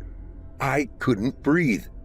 Head spinning, gasping, I stepped down 2 stairs and pulled her. Her body slipped over the top and tumbled down. She slammed into my legs. I fell back, and then nothing. Voices mumbled somewhere at the edge of hearing. Noises that slowly coalesced into words, jumbled and meaningless. Words that slowly began to make sense, but not a voice I knew. Not a human voice. Too deep, too disjointed. No, you go. I'll sit with him. Blinking, I forced my eyes to open. Blinding white light cascaded all around a shapeless mass of color. A mass that spoke with a voice I recognized. Dad's voice. Hey. I blinked, but his face refused to come into focus. Dad? I raised my hand to rub my eyes, but something kept my arm from moving. I glanced down at my hand, but everything was a blur of white cloud. I can't move. Dad cleared his throat. It's all right. Everything's going to be fine. My eyelids drooped. The theme song to The Polka Dot Door played softly in the back of my mind. Tingles of color tickled my body, filling every pore with numb sweetness, like sleeping in a bed of cotton candy. Clowns danced to music played by elephants and otters, but one thought pierced through the drug-induced chaos. Her. I jolted up as far as the restraints allowed. Is she okay? It's okay. Dad's gentle hand pressed against my shoulder. She's going to be just fine. You're both going to be just fine. Rest. My body slumped back into the pillow. She was fine. Chaos closed in around me, and I didn't fight it. She was fine. Nothing else mattered. Later, after initial treatment, Dad told me how he stopped to put on his pants when I ran outside, how he shouted for Mom to call the fire department and chased after me right into the inferno, how he found us in a tangled mass at the bottom of the stairs, unconscious, her on top, the side of my head pressed against the burning carpet, some polyester blend that melted and congealed against my skin, that clung to my cheek and claimed my ear, and that the doctors bound my hands to keep me from touching the bandages as I slept, to keep me from toying with them when I awoke. I don't know how long it was before I saw her again. Days? Weeks? Time holds no sway in hospitals, at least not for patients. Sleep comes at the whims of the chemicals being pumped into your arm and not as Saul's departure. Only the different faces of your caretakers hint that any change has taken place at all, but even those pass in waves of disjointed thought and half-remembered dreams. It was a new face that changed that, one that arrived as the painkillers began to release their hold on my mind. A kind, round face, that of a woman who took me for walks between treatments, who brought me toys and asked about my feelings. But it wasn't me I wanted to talk about. It was her. I badgered the woman endlessly about her, my friend, how she was, if I could write her a note, if I could see her. Eventually, the woman relented. She took me to a room with a wooden fort along one wall, a room littered with plastic balls, games, and tables with colored wooden beads that slid over tangles of wire fastened to their tops. She sat me down beside one of these, told me to wait, then went and spoke to a nurse sitting behind a window and left. I flopped my arm on the table beside the mass, laid down with my bad ear up, and flicked at a blue bead fastened around a red wire. Watched it slide up and fall back to the others with a dull click, all the while stealing sidelong glances at the pudding cup I brought for her. The only thing I had to give. My dessert from lunch. It wasn't enough. I flicked the bead back up the wire. I wished Mom and Dad had brought me my camera. I could have taken a picture of that bird yesterday, the one that sat on the ledge outside my window. The bead clicked back against the others. She'd have liked that. The door cracked open and the round-faced woman stepped back into the room. I lifted my head. There she was, peeking at me around the woman's pants with wide, frightened eyes, a thick white bandage around her neck. Heart pounding, I snatched the pudding and jumped up from my chair. "Hey!" The woman stepped aside. "Hey." Her gaze flicked to the side of my face, to the bandage where my ear used to be, and then at the floor. But the way she stood, with her hands behind her hospital gown, her voice so small and raspy, stabbed at my heart like hot needles. I needed to do something, and so I handed her my cup. "I saved you some pudding." Her eyes shone when they found mine, her lips twitched, and for a moment I was back on the bus, waiting for her to run. Except she didn't. Her cheeks flushed and she looked away. A slow smirk spread across her face. Her hand crept out from behind her back and around her side, her fingers clasped around a little plastic cup just like mine. The pudding she saved for me. And just like that, everything was good again. We spent a lot of time visiting one another's room, swapping desserts, playing in the fort room, as much as the nurses would allow. It wasn't until years later that I learned what really happened that day. Some of it I pieced together from bits of conversation I overheard, my own memories, and what she told me.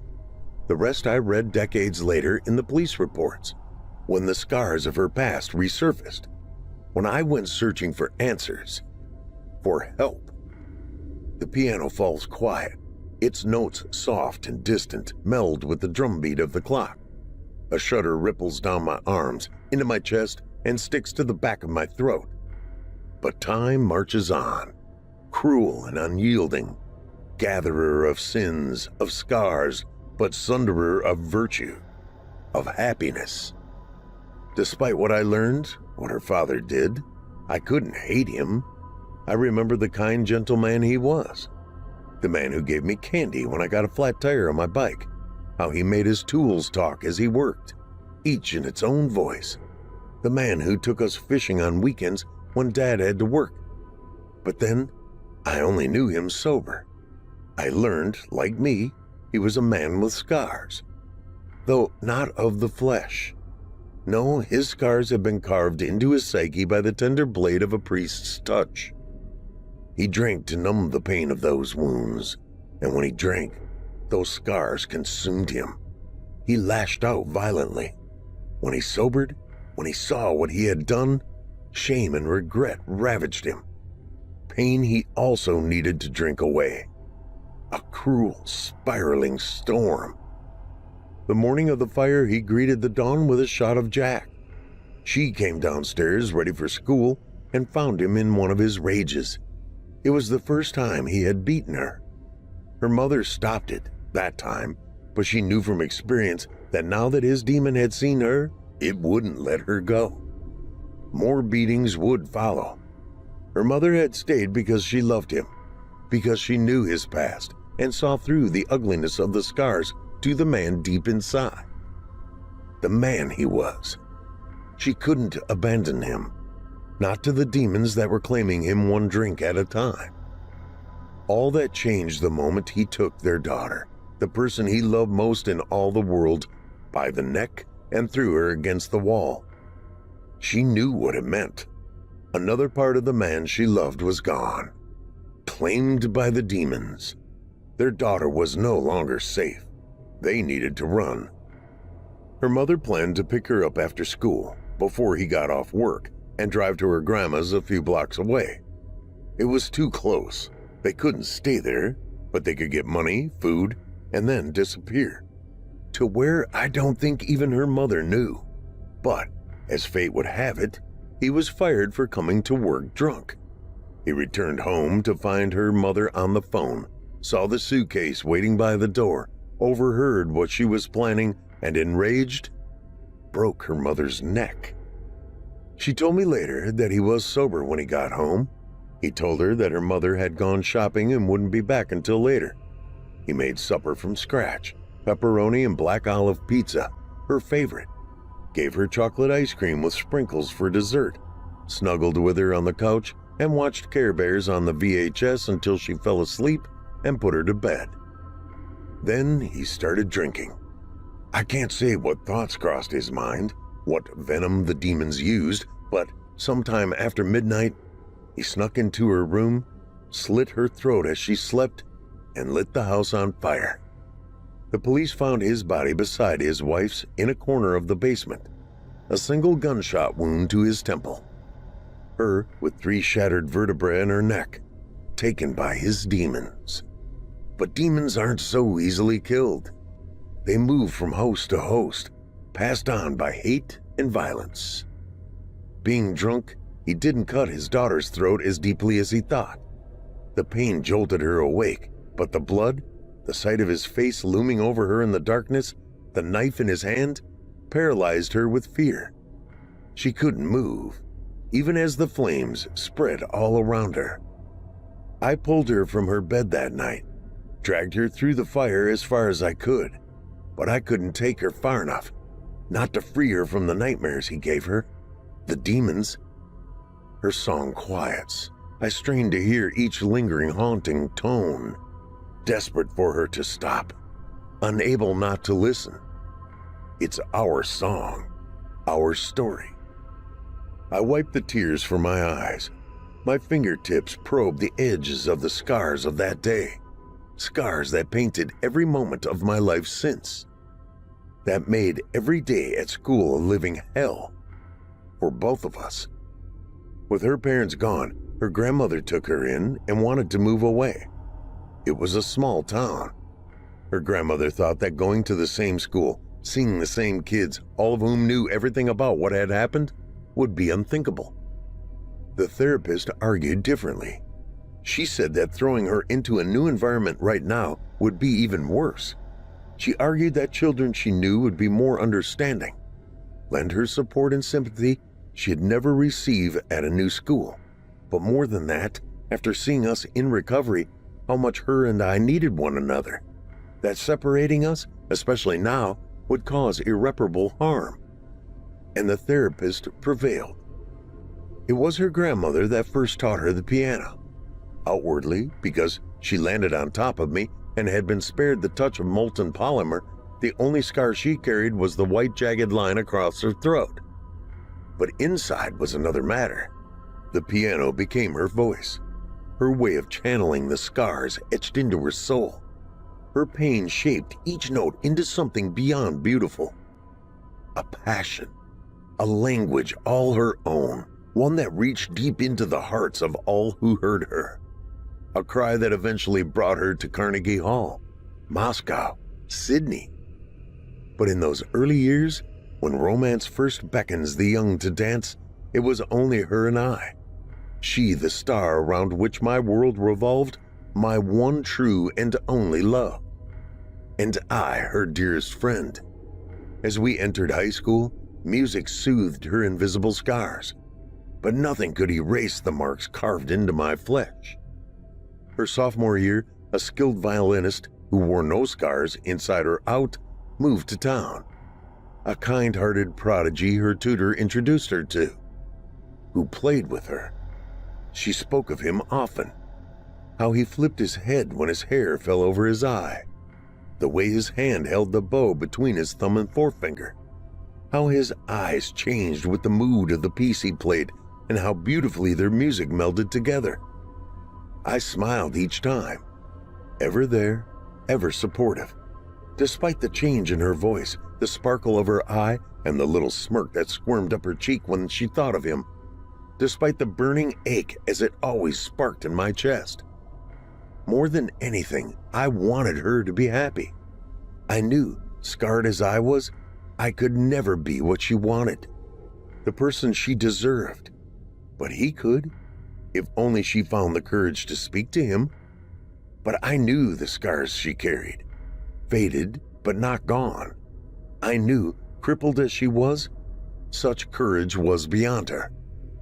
And so one day after school, as he sat on the floor in the hall going over his homework, I flopped down beside him. "Hey." Blinking, he glanced up from his algebra. "Oh, hey." Algebra. That actually worked. I was never any good at math. I unzipped my backpack, tugged out my own textbook, and turned to the same lesson. Sorry, I was having trouble with number 4.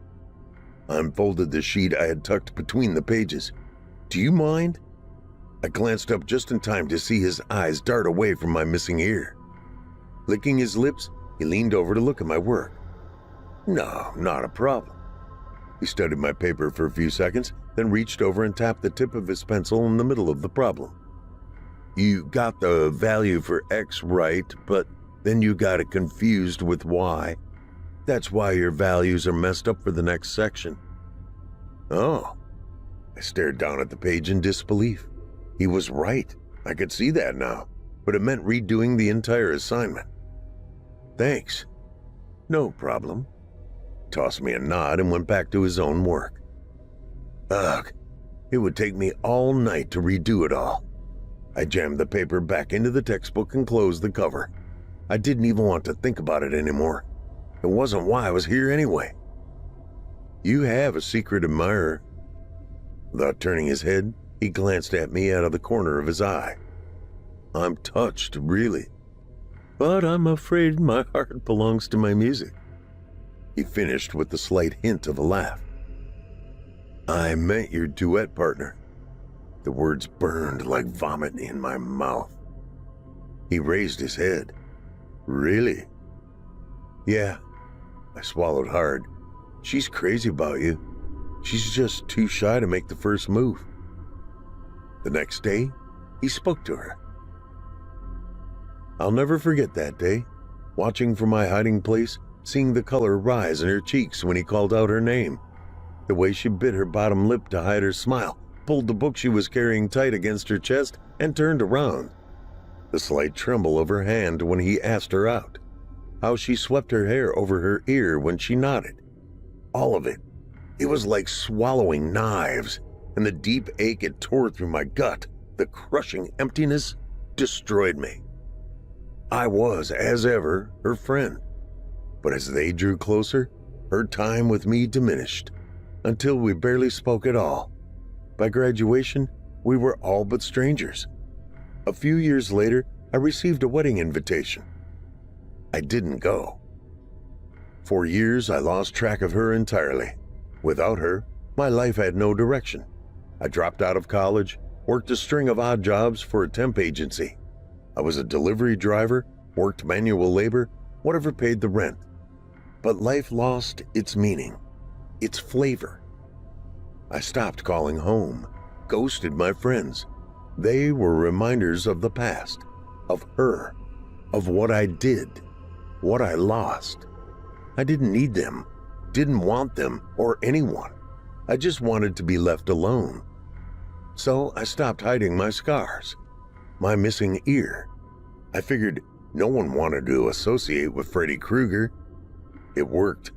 I took lunches alone. No one talked to me who didn't have to, and I was left alone with my pain. In a strange way, I suppose that's what launched my career. The agency had an opening for a mover at the art museum. The job was simple enough: haul crates up to the 3rd floor and help the artist set up as asked. As usual, the other temps did what they could to avoid me. When lunch came, I ate alone.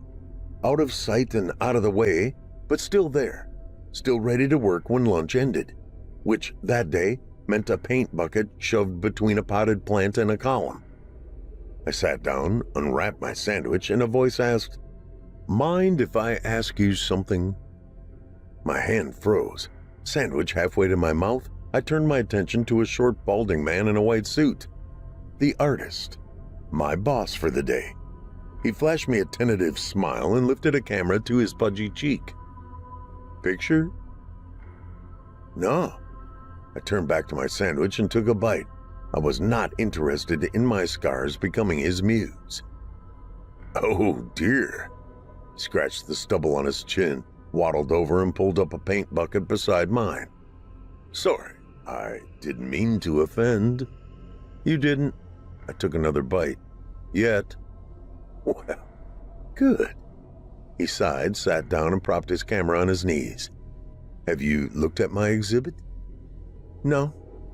But I had. Photos of butterflies and flowers, all close up, all of some minute aspect that hinted at some deeper meaning. A part of me, a long-forgotten part, wanted to ask about those meanings, what nuggets of wisdom he saw behind them, but mostly, I just wanted him to go away. Undaunted, he waved his arm across the room. "Tell me, what do you see?" I didn't answer. I wasn't sure what game he was playing, but I strongly suspected that this was just some roundabout way to snap a picture of the freak, something to add to his exhibit. After a long, awkward moment, he stood and laid his camera down on the bucket. "I'll tell you what. I don't want you moving anything else today. Instead, I want you to take this camera and photograph the process." A smile twitched at the corner of his mouth. "Boxes, your comrades, whatever you find interesting."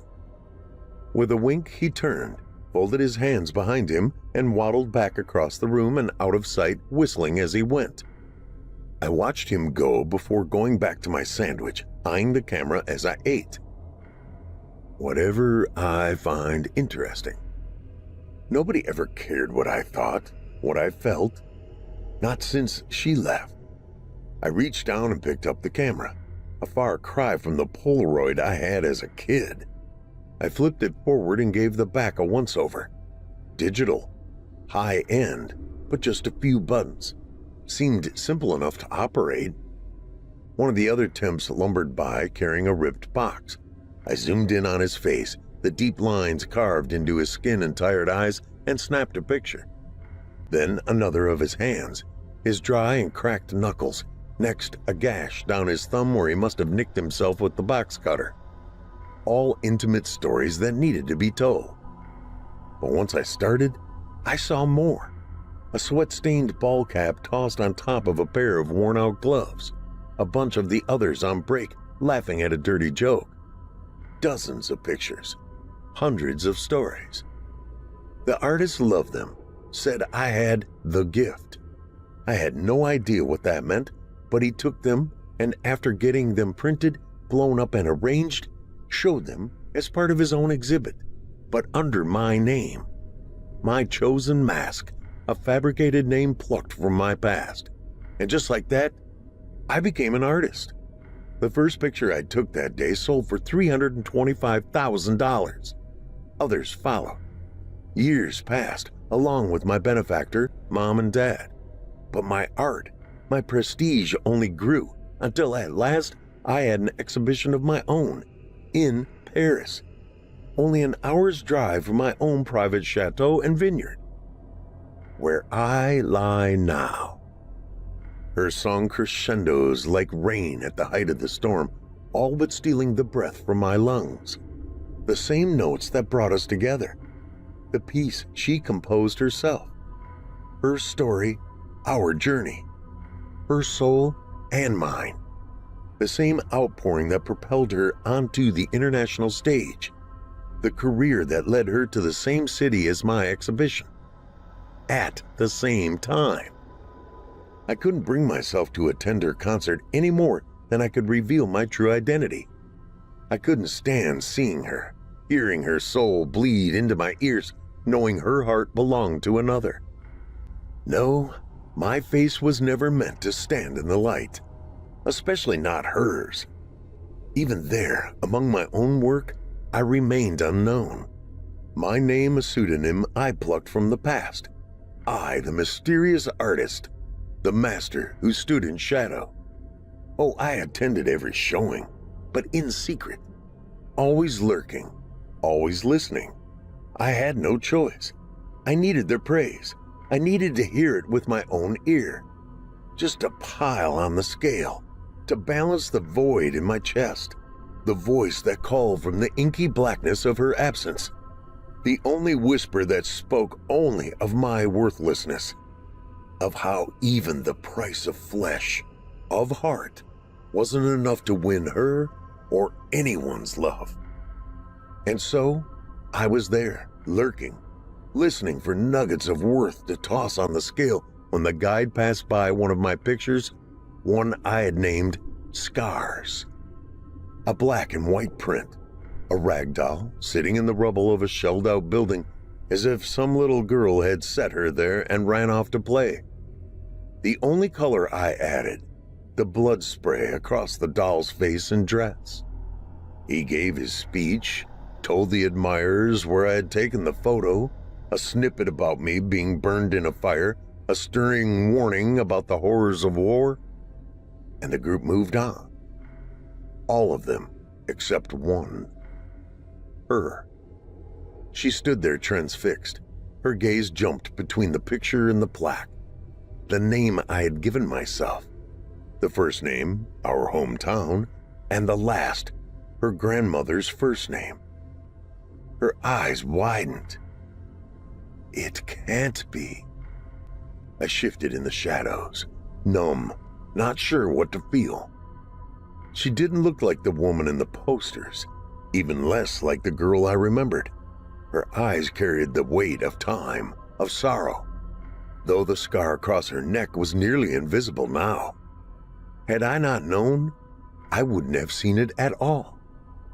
Tears shone in her eyes, a sharp breath cut across the murmur of the tour group further on, and her hands jumped to her face. But I didn't move, not until she turned her head, until I noticed the pale mark around her finger, where her wedding ring no longer sat. Molten lead boiled up from the void in my chest. I couldn't bear it. Not that. Not her. Not after everything she had been through. I stepped closer. The soft click of my shoes echoed off marble floors and walls. Her hands dropped from her face in a self-conscious jerk as I stopped beside her. Who would have thought a silly photograph could hit so hard? She laughed, despite the tremble of her chin, and dabbed a tear from the corner of her eye, never glancing my direction. That man is a master. Her voice cracked, a fracture that shattered the ice encasing my heart. So much pain, so much regret. I needed to help her, heal her scars. And so, clearing my throat, I pushed out my chest and folded my hands behind my back. He's complete rubbish. No talent at all, if you ask me. Juvenile twaddle. Out of the corner of my eye, I watched her head turn in my direction and sniffed. This place has gone to the dogs. For a moment, she just stood there, eyes wide, mouth gaping. Then a single tear trailed down her cheek and she fell into my arms. In that moment, I knew why Saul spread his warmth and light upon the earth. For the flower. I would never allow us to be parted, never allow another to hurt her again. I would do anything, sacrifice anything, so she would never suffer again. I would be whatever she needed me to be, become whatever it took, do whatever I must, for her, so she'd never hurt again, no matter the cost. A long beckoning chord moans from the piano downstairs, and her song falls silent. A deep, piercing silence, broken only by the footsteps of time. Tick, tock. But it's over. For tonight. I take a shuddering breath and focus on the door, to await her return. After releasing me that day in the gallery, we spent the remainder of the day together, and then the evening. She talked and I let her. She told me of her career and marriage, how wonderful it was in the beginning, and how it soured as her fame spread and his stalled. The travel fame required and the toll it took on their marriage, how eventually, alone and feeling abandoned, he strayed. My heart bled for her as she told me of the pain it caused, but try as she might, she couldn't stop loving him. But she had forgiven him, tried to make it work. However, in the end, only the night before our meeting, he told her it was over, that he had chosen the other woman, because she was there. As we talked, evening became night, and night became day. She told me she had canceled her tour, how the nightmares, once vanquished, had returned. All of them. Her father's face looming out of the darkness, the flash of moonlight on his blade, the searing pain across her throat, visions that kept her from sleep except with the aid of medication. Fear haunted her every thought, and now her husband, her love, her support was gone. She needed time to heal, somewhere away from the spotlight. In a broken whisper, she confessed that she had no idea what brought her to my exhibition. Then she took my hand, smiled, and said, "But I'm glad I did." My heart soared. I showed her my estate, told her she was welcome to remain as long as she wished. I would keep her secret. Always. She accepted, and in the weeks that followed, arm in arm, we toured much of France. She began to smile again. For a time, we found a sort of happiness in one another's arms, though her heart remained with him. But then one day, months later, she received a text from him. Her eyes sparkled, her cheeks flushed. "He wants to give it another try." Shaking, she held up her phone to show me. The dark, gaping maw in my chest ripped open. I knew what it meant. It was a cycle as predictable as Sol and Luna's, as unyielding as the ticking of my grandfather's clock. She would leave me, go to him, taking my soul with her, and he in turn would shatter her. Exactly as before. I watched her hands tremble as she wrote her response, the eager smirk that twisted across her lips. But I hadn't forgotten the broken woman in the gallery, nor the vow I made that day, to end her suffering. A vow that roared from the pit in my chest with a voice that shook my very bones. A vow I could only keep by breaking it, at the cost of my soul. Mist pours in the gap under the bedroom door. A thin, translucent shape passes through the wood. I lie frozen as she hovers past. Her ghostly eyes lock with mine. Her face twists into a visceral scowl, the same expression she wore years ago when I bathed in agony so that she might be spared. When I took her sleeping pills, crushed them, stirred the powder into her coffee along with the sugar, and when she fell asleep, carried her to bed. I sat with her, listening to her breathe, watching her chest rise and fall, slower and slower, until something went wrong. Her eyes burst open. She jolted up, gasped, and I was forced to finish her father's work with the only tools I had on hand, my very small pocket knife, and grim repetition. The shock on her face, the pain, horror that hardened to ice, the cold fury of trust betrayed, a piercing glare that stole the breath from my lungs then, just as it does now, an expression made all the more horrifying by her ghostly countenance. She doesn't speak, not until she reaches my grandfather's clock. Then she turns, taps on the glass, and moans, 3 more years. Her scowl twists into a demonic smirk, but then the first rays of dawn peek over the horizon and she vanishes like a forgotten dream. Shivering, wet with sweat, I roll over. 3 years. I whisper the words as a lover into the shriveled ear of the woman lying beside me. Until what, I don't know, but as I stroke her cheek, as her dry skin rasps against my knuckle, I can sense her spirit again, somewhere deep inside her dried out husk, waiting for Luna to rise once more. Gently, ever so gently, I kiss her bony temple and whisper, "My love, I've given you everything, my flesh, my happiness, my honor, and my soul, all to end your suffering." A few of her hairs lay loose on her pillow. I pick them up one by one, carefully brush them in with the others, and glance at the jagged rip I sawed into her throat. Then, staring deep into her empty sunken eye sockets, I find the courage to speak. "What more could I have done? Why do you torment me? Why here? Why now? Will we not have an eternity together? But I already knew what she intends for me. An eternity of torment at her hands. My own private hell.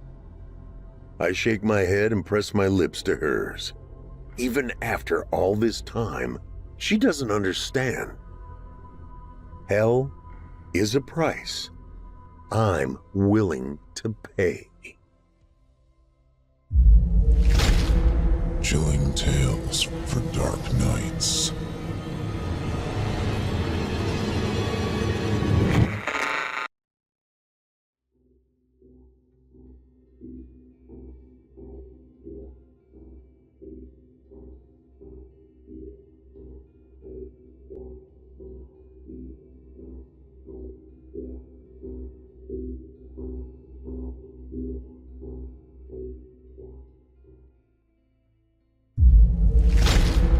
Chilling tales for dark nights.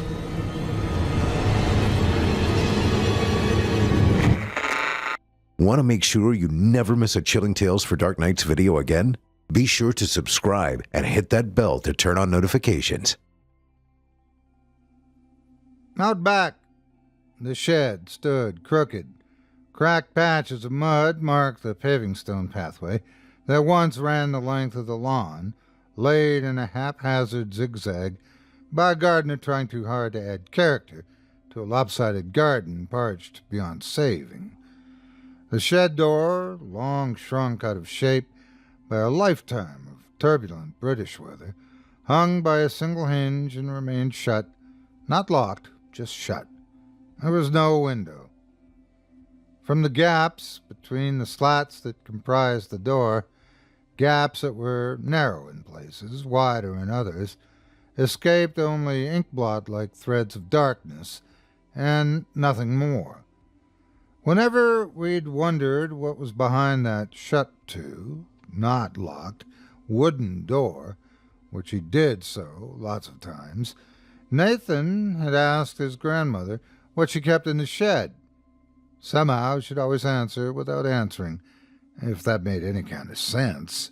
She'd mumble something or other about noisy little boys and their inevitable comeuppance, usually just enough to start the cogs of his imagination turning, his attention shifting onto a new fancy, as little boys' imaginations tended to do, and then, without him noticing, his curiosity about the shed would vanish.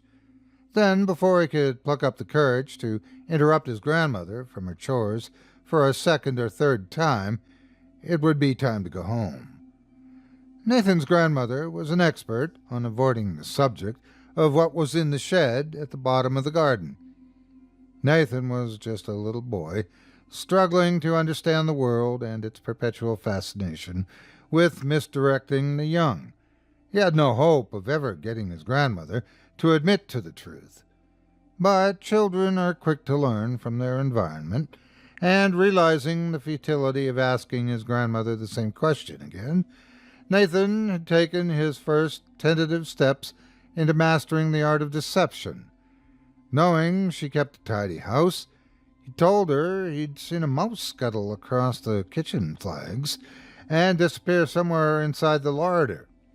Upon hearing this, his grandmother had spent the last 10 minutes on her hands and knees, torch in one hand, dustpan in the other, cursing her ill fortune. 10 minutes was more than enough time for Nathan to sneak out of the house and creep down to the shed at the bottom of the garden. Now he stood nose to door, one eye squeezed shut, the other peering through a gap in the wood into the murk beyond, his courage rising, falling, then rising again, his palms sweaty, his heart thudding against the inside of his rib cage. Squeezing his fingertips between the door and its frame, he gently pried it open. It shuddered free, showering him in dust.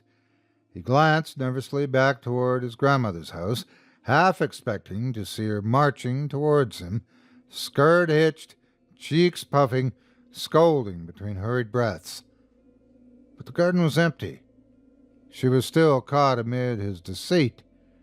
His attention shifted back to the shed and its contents, of which there were none. except for a set of worn stone steps that led down into anonymous gloom. Nathan stood at the top of the steps and peered into the darkness beneath him. The steps descended deeper than he was able to see. He called out, not expecting to be answered, hearing only his greeting reply in echo. With his curiosity mounting, he placed his left foot onto the first of the stone steps. Aside from a creeping cold that permeated the sole of his shoe, all remained right with the world. Nothing had stirred in the gloom below. The monsters that in his mind had waited for this moment to pounce, either slept undisturbed or lurked imagined. Deciding that he'd likely not get a chance to explore the steps and their destination any time soon again, as his grandmother would surely keep him close by, once she discovered he'd been inside her shed, he took a deep breath and set off down the steps. After the first 80 or so steps Nathan had counted, the low, arched passageway that had been neatly carved through the soil and rock fell away on all sides into perfect darkness, taking with it the damp, earthen smell that had polluted his nostrils. At first he stood still and unsteady, sure that to either side of him lay a drop so deep he'd likely die before hitting the bottom. Continuing down, his footfalls echoed with a decreasing resonance, causing his trailing footsteps to layer over one another, building into a frantic crescendo that battered his eardrums and rattled his teeth before ceasing abruptly, replaced by absolute silence. The unknown enormity of the cavern threatened his balance once more, and he was about to give up on his expedition when he caught sight of a glimmer of light far below. He continued his descent. For hours he walked, maybe days. It was hard for him to gauge the passage of time in silence in the abyss. Still, the light below him, distorted and orange, like it was viewed through a grease-smudged lens, drew nearer, and it was impossible to tell whether it was Nathan who approached the light or if the light approached Nathan.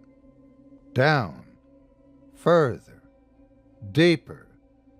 The distant flicker of light became a vertical streak that burned with increasing intensity and grew longer, grew taller with every step taken, deeper still, until he stood at the bottom of the stone staircase. Before him, a wall of sheetrock, split cleanly in two by a searing streak of orange light, and he had to crane his neck forward as far as he was able, and still he could not see an end to the light that burned without heat a mere arm's length from him. To his right, something shifted in the murk, formless, yet quickly settling on a shape it deemed least offensive. The shadows shifted and parted to reveal the frayed outline of a man, slender and tall, taller than any man Nathan had seen. He was older, too. His features were gaunt and crisscrossed, with deep lines, each an abyss unto itself. His eyes were narrow, corrupted by eternal night. "You should not be here, little one," said the gatekeeper, his lips forming a practiced grimace, his teeth needle-sharp. "Far from the light you have strayed."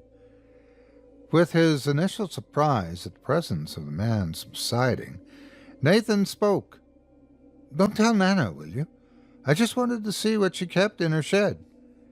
The gatekeeper's grimace stretched into a grin as a trickle of pleasure stirred deep within the bowels of the form's impersonation of a gut.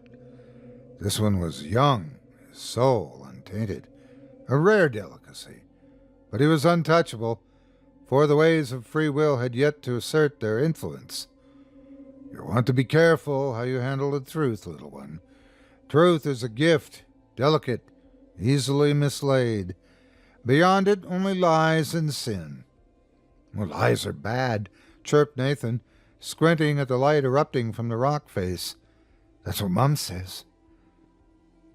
"Your mother is wise to the ways of the world," said the gatekeeper, nonchalantly seeking an internal record as to the current state of her soul. "Alas," he sighed, She is destined for that other place. His eyes narrowed further, the wrinkled features of his face swallowing them momentarily. You should heed her words, lest I devour your soul. What's your favorite color? Asked the boy. The rubescent spray of arterial blood. Mine's blue. What's your favorite food? Charred flesh, or muscle, raw and bleeding, peeled from the bone. I like pizza best. What's your favorite TV show? I have no interest in the puerile distractions of the living. I savor their anguish, a feast on their pain. Mine's Ben 10. It has aliens in it. Another blasphemy. Perhaps he shall be damned in time. You ask a lot of questions, growled the gatekeeper, his torment rising. Nathan pointed toward the light. Where's that wall got a light in it? The gatekeeper was accustomed to frequent visitors, but not of the sort that wished to stay a while and chat. Amused by his guest's apparent fearlessness, and bored beyond the realms of mortal tedium, the gatekeeper suppressed his agony, brought his skeletal hands together in mock prayer, and spoke. "'Tis not a wall as such. Earth, comprised of rock and dirt, merely shapes the gateway to one of the two realms." Nathan blinked at the man and returned his arm to his side. "Think of it as a door," hissed the gatekeeper. Nathan craned his neck again. "It's a very big door." The gatekeeper nodded. A moment of silence followed as Nathan mulled over whether to ask his next question. "What's in there?" The gatekeeper smiled. "Heat and darkness, despair and pain. It is not a place for the likes of you." "Who's it for, then?" "The worthless and the damned." Nathan put his hands into his pockets and looked at the floor. "Is my daddy in there?" The gatekeeper knew that he was not, and watched as the boy shuffled his weight from one foot to the other. "'Cause my mommy said he was worthless." Humor was oft lost on lesser demons, but the gatekeeper was sufficiently versed in the ways of the living, and he allowed himself an attempt at a laugh. The sound that escaped the lips of the old man, guttural and impossibly loud, caused Nathan to jump. The gatekeeper noted the boy's discomfort. "Forgive me, my child. Your father is not here, nor is he in that other place, although that is where he will surely be once the time comes." The gatekeeper glanced past the boy, noting the shuffling presence that was lamenting itself down the final few stone steps. He ushered the boy aside, content that he would see nothing of the horror about to unfold. His light shall be barrier enough. First came the murderer, his clothes slick with the blood, his body cut, his wounds deep, matching those of his victim who now existed, free of pain in a place of incomprehensible beauty. After him the adulteress, her genitals exposed as a heaving mass of pulsing blisters, her lying tongue lolling between her sagging breasts. Behind her lumbered the gluttonous, an individual whose greed caused excessive misery to others, his body impossibly swollen, so that his hands and feet were all but stumps attached to a heaving, sweating mass of blubber, his eyes bulging from a face swollen by fat. They ignored the boy and his light, either oblivious to his presence or too consumed by confusion and fear to pay him heed. The gatekeeper had heard their pitiful cries long before his interaction with the boy had begun. Only now had they completed the journey down the steps of woe to arrive at the gateway to hell. In his experience, some took longer to make the descent than others. The will to flee the inescapable pull of the damned varied person to person.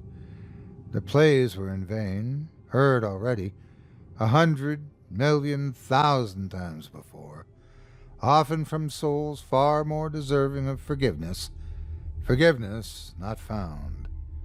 Such an ugly concept. The gatekeeper shuddered at the idea. The mere thought of the word caused searing pain to permeate his essence, and he screamed in agony. Nathan jumped a second time. He could see that the old man was distracted by something, but was unsure as to what. Aside from a sudden chill that made him long for his blue winter jacket, everything was as it had been. The old man's mouth began to move, and his face twisted as to become almost unrecognizable, his features lost amid a mask of flesh that seemed to tear, and the gatekeeper, suddenly aware of his guest, looked at the boy, noting his rising fear. The rage of the 1,200 fallen souls subsided momentarily, and he quashed his anger, securing the form of the old man once more. The boy looked to be relieved, cold, but relieved. I shall hurry the damnation. The gatekeeper eyed the 3 pitiful souls kneeling and wailing before him. Without a word, without motion, he commanded the gates. The light emanating from the wall of rock intensified as the gates swung open, deliberate and slow, their size beyond massive, teasing an ever-expanding glimpse as to the torment below. Nathan watched, mouth agape, as the wall of rock parted soundlessly, the light too bright for him to look upon, and he turned away, not afraid, but somehow knowing this was not a sight for him. The anguished cacophony of the accursed burst forth from beyond the gates, swallowing the pathetic cries of the 3 sinners kneeling before the gatekeeper, consuming their twisted forms, accepting them among the chorus of the condemned. With a deft motion, the gates slammed together, silencing the infernal din. Darkness settled upon the cavern once more. Only the smudged streak of light that marked the seam between the gates remained. Nathan, shielded by his innocence, saw and heard nothing beyond the gates. He stood confused, waiting patiently for the attention of the gatekeeper to return to him once more. "What's your name?" asked the boy. To pronounce it correctly, I'd need to open your throat and pull your tongue through your bloody slit. "You may address me as Moloch." "That's a funny name," laughed the boy. "Mine's Nathan." "Nathan, I know who you are," interrupted Moloch, extending a bony finger. "I also know you should not be here, yet you remain. What are you doing down here all alone?" "Moloch, down here is where I belong. I serve the fallen Lord. These gates I tend, allowing in only those judged as sinners. My vigil is timeless. Those behind the gates must remain behind the gates. That is my sworn duty. Don't you get lonely?" The wrinkles in Moloch's assumed brow deepened, seemingly swallowing traces of what little light escaped the seam of the gates. Loneliness was a mortal condition. He was created to serve a purpose. Beyond that, there was nothing of interest or concern to him. Such was the order of hell.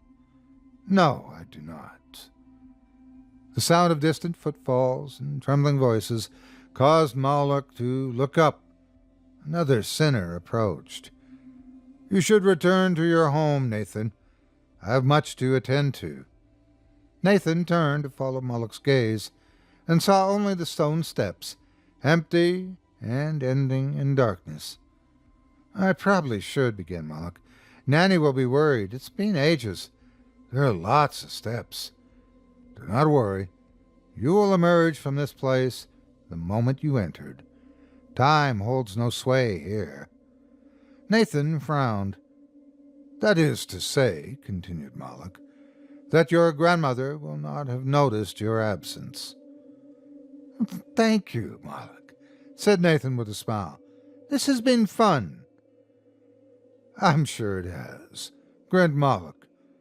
But do not come back. As he watched the small boy gingerly pick his way up the stone steps, passing through the gathering crowd of thieves, rapists, and heretics who stumbled over one another in a bid to plead for mercy first, Moloch wondered as to the nature of evil.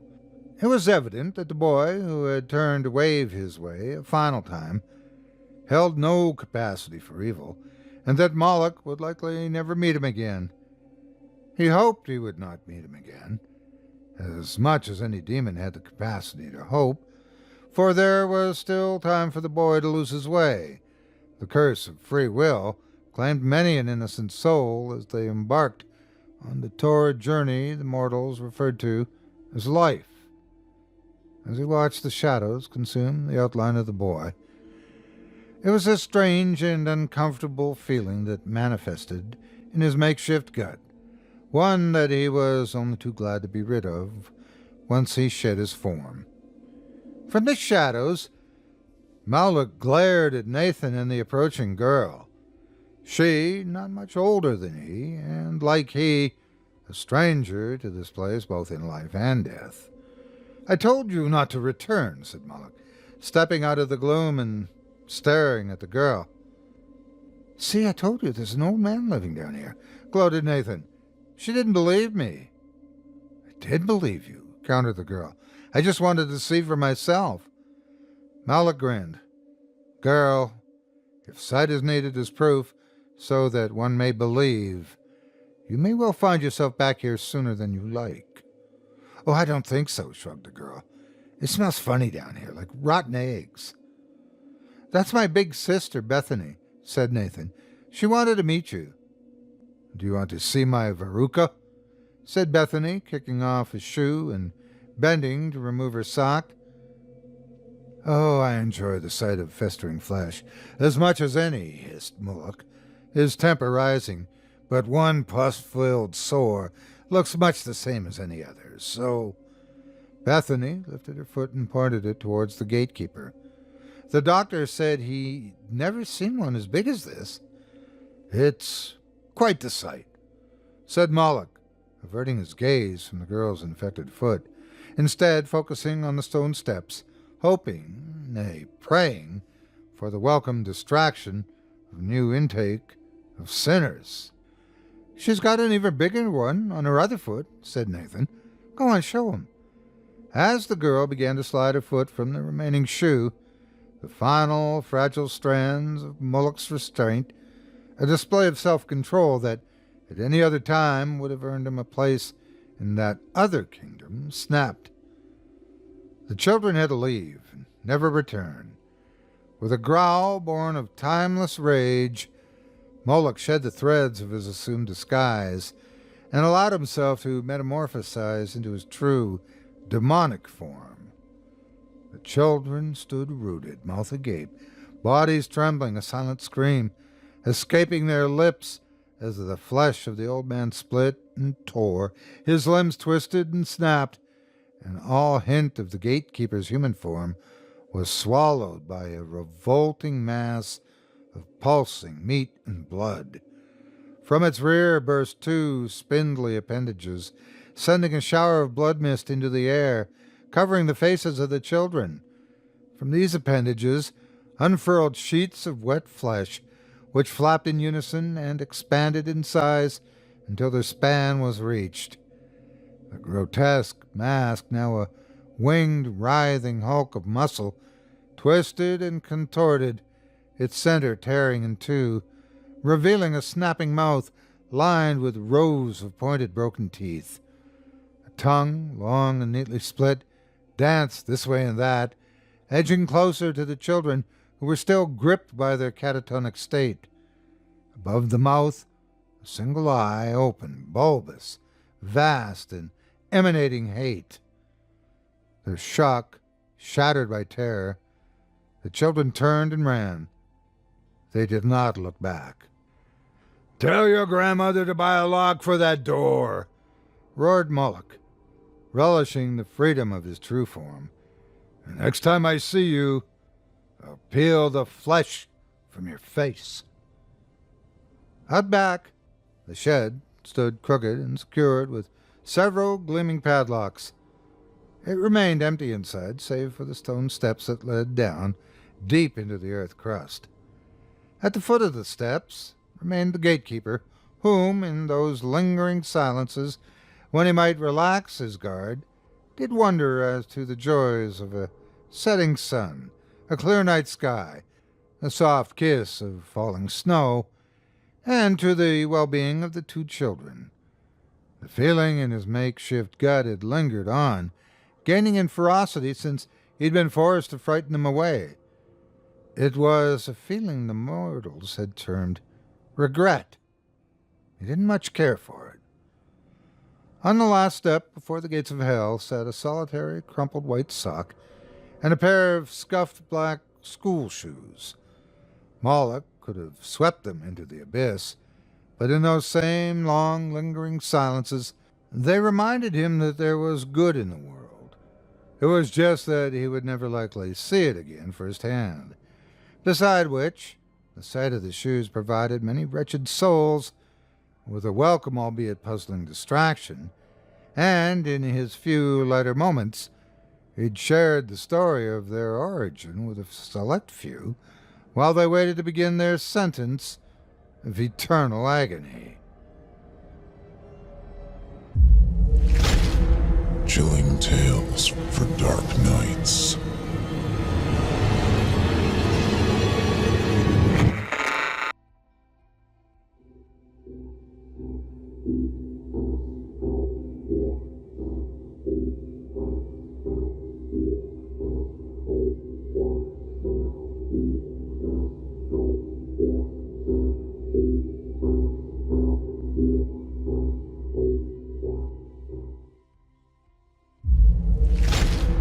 Chilling tales for dark nights.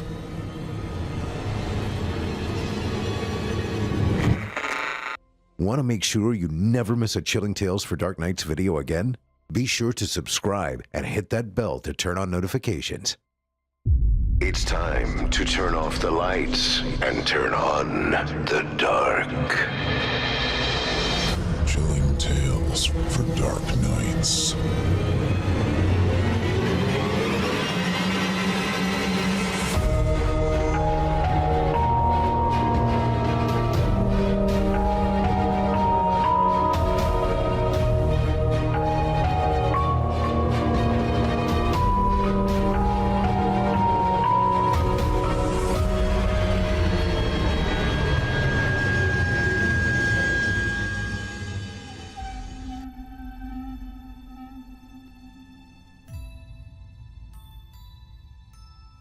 Good evening, and welcome to Chilling Tales for Dark Nights.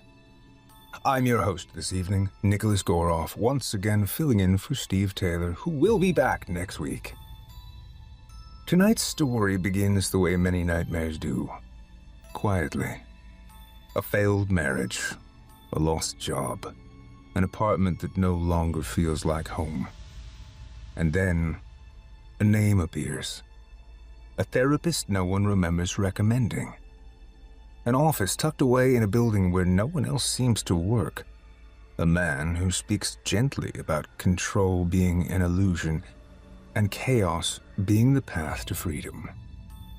What begins as grief spirals into something far more unsettling, with the horrifying realization that some guides don't want to heal you.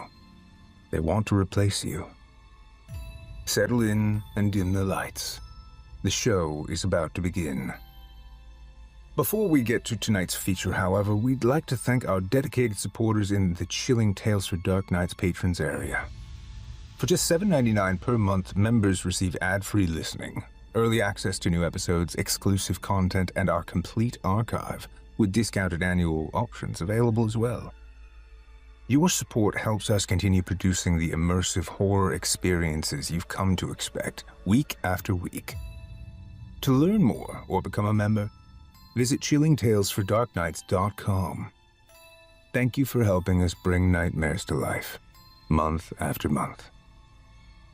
Originally appearing on Scary Stories Told in the Dark, Season 16, Episode 12, on December 15th, 2024. Tonight's tale is performed by Malcolm Blackwood, the hell-raising host of that very podcast, with production by Aaron Sawicki. And now, without further delay, I present to you from author N.M. Brown, Chaos Beneath the Stars. My life fell apart fast. 1 minute I was going through the motions day by day, then it all came crashing down. The divorce hit first. Marie had been distant for a while. If I'm honest, she'd been pulling back for months. Her weekends full of friend trips and work obligations. I tried not to see it, to just keep going. And then one night, I came home to a note on the kitchen counter. She didn't love me anymore, she said. Simple as that. At first, I thought I'd misunderstood. I read the note 3 times, holding it under the kitchen light, searching for some clue that this wasn't real. But it was plain as day, and there was no ambiguity in the careful way she'd written it. No fights, no long discussions, just her absence and those final words scrawled on cheap paper. The apartment, already quiet, became a tomb. Her toothbrush was gone, her half-empty mug wasn't on the counter anymore, and her favorite blanket didn't slump over the arm of the couch. It wasn't just the things she took, it was the way her absence rewrote the space. Every room felt hollow, like the air had been sucked out. I started sleeping on the couch because the bed didn't feel like mine anymore. Even the sound of silence changed. At night, it pressed against my ears, ringing faintly, as if trying to remind me that she wasn't there. Sometimes, I thought I could still hear her humming in the kitchen, or the faint creak of her footsteps in the hall. But, of course, when I turned my head, it was just the same empty apartment. I tried to focus on work, but my thoughts followed me. Marie's absence was a hole I couldn't avoid falling into. My boss, Dan, called me into his office one afternoon. He said something about needing focus, but his tone made it clear he'd noticed the drop in my performance. I nodded and promised I'd pull it together. I even believed it when I said it. 2 months later, the promise didn't matter. The company was restructuring, they said. A group of executives from corporate came down and told us they'd been forced to make some tough decisions. They called it right-sizing, a phrase that sounded like a dull knife being drawn across a whetstone. By noon, half the office had packed their things and walked out. My box was sitting on my desk before I even had a chance to sit down. I made the drive home with the same sense of dread I'd had the day Marie left. My hands clutched the steering wheel like a lifeline. The world outside the car felt too big, too chaotic. I kept glancing at the empty passenger seat. Marie's coat used to hang there, the one with the small tear on the sleeve she kept promising to fix. Now, there was nothing but the faint imprint of where she'd sat, weeks ago, on the last ride we'd taken together. The box of desk supplies ended up next to the front door. I didn't bother unpacking it. I couldn't remember the last time I'd even cared about the things inside. Instead, I sank onto the couch and stared at the TV. I didn't turn it on, I just let the darkness of the screen reflect the hollow space around me. The days after that blurred together. I'd wake up late, not because I felt rested, but because there wasn't anything waiting for me. The bed remained unmade, the dishes piled up in the sink, and the mail gathered in a sad, unopened stack near the door. I stopped answering calls. Dan left a voicemail the day after the layoffs, something about networking or references. I deleted it without listening to the rest. Outside, the world kept moving, but it felt like I was standing still. The idea of stepping out of my apartment, walking through the city, being seen, it filled me with this inexplicable dread. Whenever I worked up the courage to go to the store or grab coffee, I felt exposed, like every set of eyes turned my way could see just how far I'd fallen. The city seemed colder, harder. Shadows lingered in the alleys, even in the brightest parts of the day. I started ordering delivery just to avoid leaving completely. At night, sleep offered no comfort. Dreams came in fragmented bursts, flickering like static on a broken screen. I'd see images of Marie, but her face was always turned away, and no matter how fast I ran, I couldn't reach her. Sometimes I'd dream I was back at work, but the office was strange, warped somehow. Its corners stretched too far, and the windows looked out onto nothing but darkness. I'd wake up gasping, the phantom echoes of her voice or Dan's fading into the stillness of the room. That stillness, it grew louder the longer I stayed alone. There were moments when I thought I heard faint whispers. I'd be sitting on the couch, staring into the empty living room, and the air would shift just slightly, like someone was breathing in the corner of the room, just out of sight. Other times, I'd feel the hair on the back of my neck rise, as if unseen eyes were watching me. My rational mind told me it was just the stress, the isolation playing tricks on me, but it didn't make it easier to sleep. The only time I felt remotely grounded was when I started cleaning. It didn't happen often, but on the rare occasions when I'd pick up the dishes or fold laundry, I'd feel like I was clawing back a tiny piece of myself. It didn't last long. By the next morning, the apartment would look just as hollow and lifeless as before. One night, I found myself standing in front of the bathroom mirror, staring at my own reflection. My face looked thinner, paler, with dark circles under my eyes that hadn't been there a month ago. But it wasn't just the exhaustion. I could swear my reflection wasn't moving quite right. I'd tilt my head, and the image in the mirror would follow just a half-second too late. It was subtle, almost imperceptible, but enough to make me step back from the sink, heart pounding. I told myself it was the lack of sleep, the stress, but the feeling lingered. It was during one of those nights, sitting awake on the couch with the TV off and the shadows feeling heavier than usual, that I realized I couldn't keep going like this. I needed to talk to someone, to get help, anything to make this crushing, endless cycle stop. I don't remember exactly how I found him, Dr. Thalen Pryatt. The name felt familiar somehow, though I couldn't place why.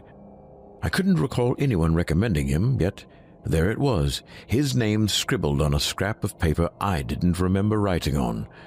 It felt like it had appeared when I needed it most. The next morning, I called the number, and the receptionist scheduled me for an appointment later that week. Her voice was calm, almost soothing, as if she already knew exactly why I'd called. That's how I ended up standing in front of his office door, tucked away in a quiet building on the edge of the city. The gold letters on the frosted glass were small and unassuming.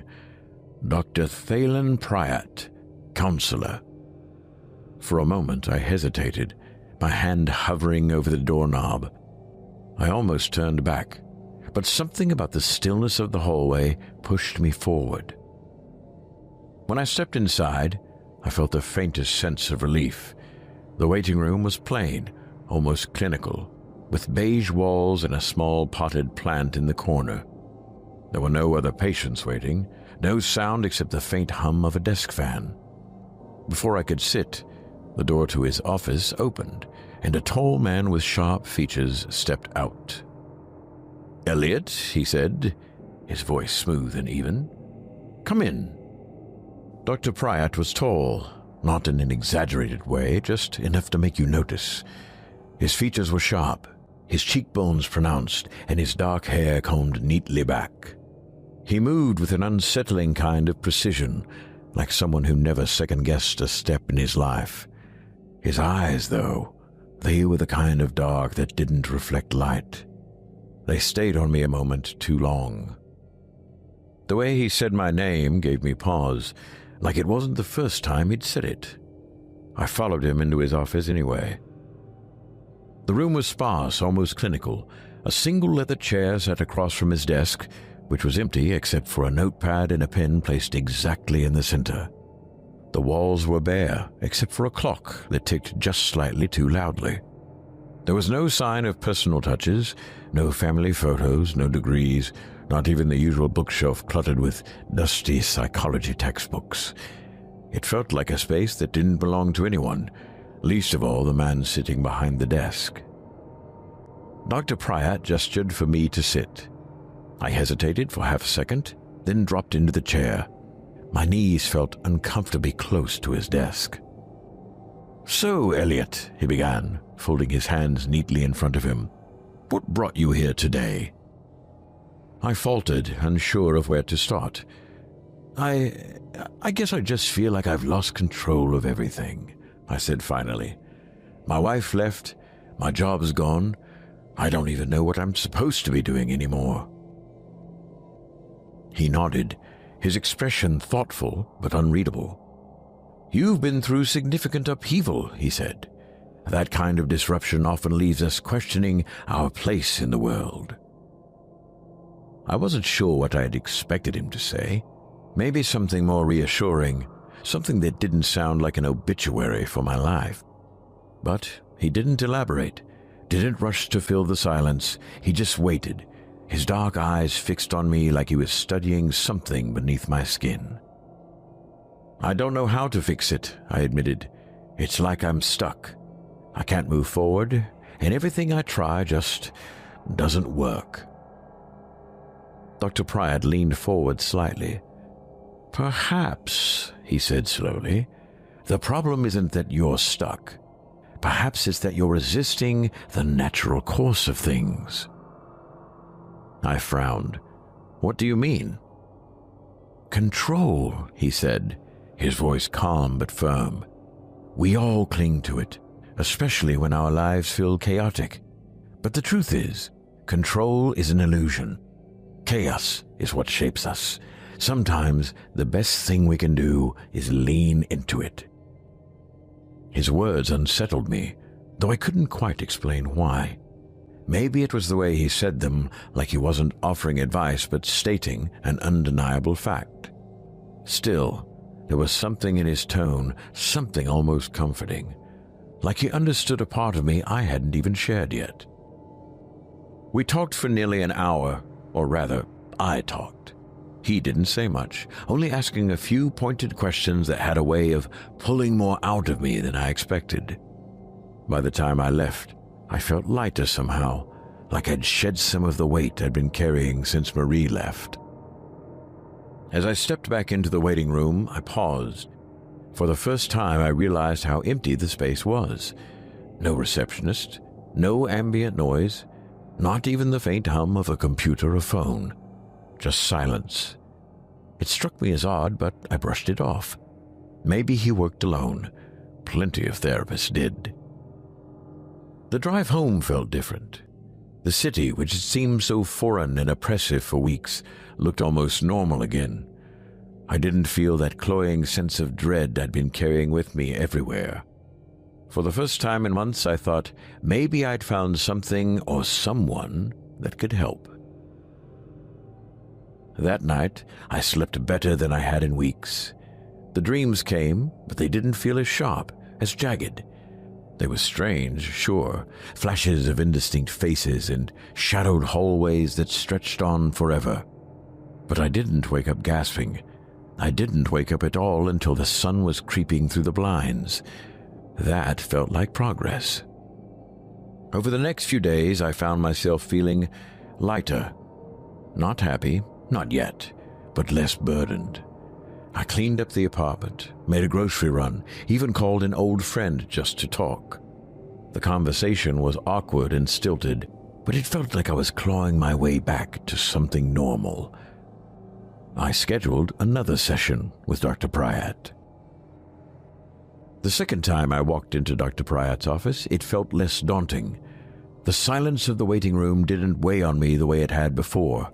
It almost felt familiar, like stepping into a quiet sanctuary.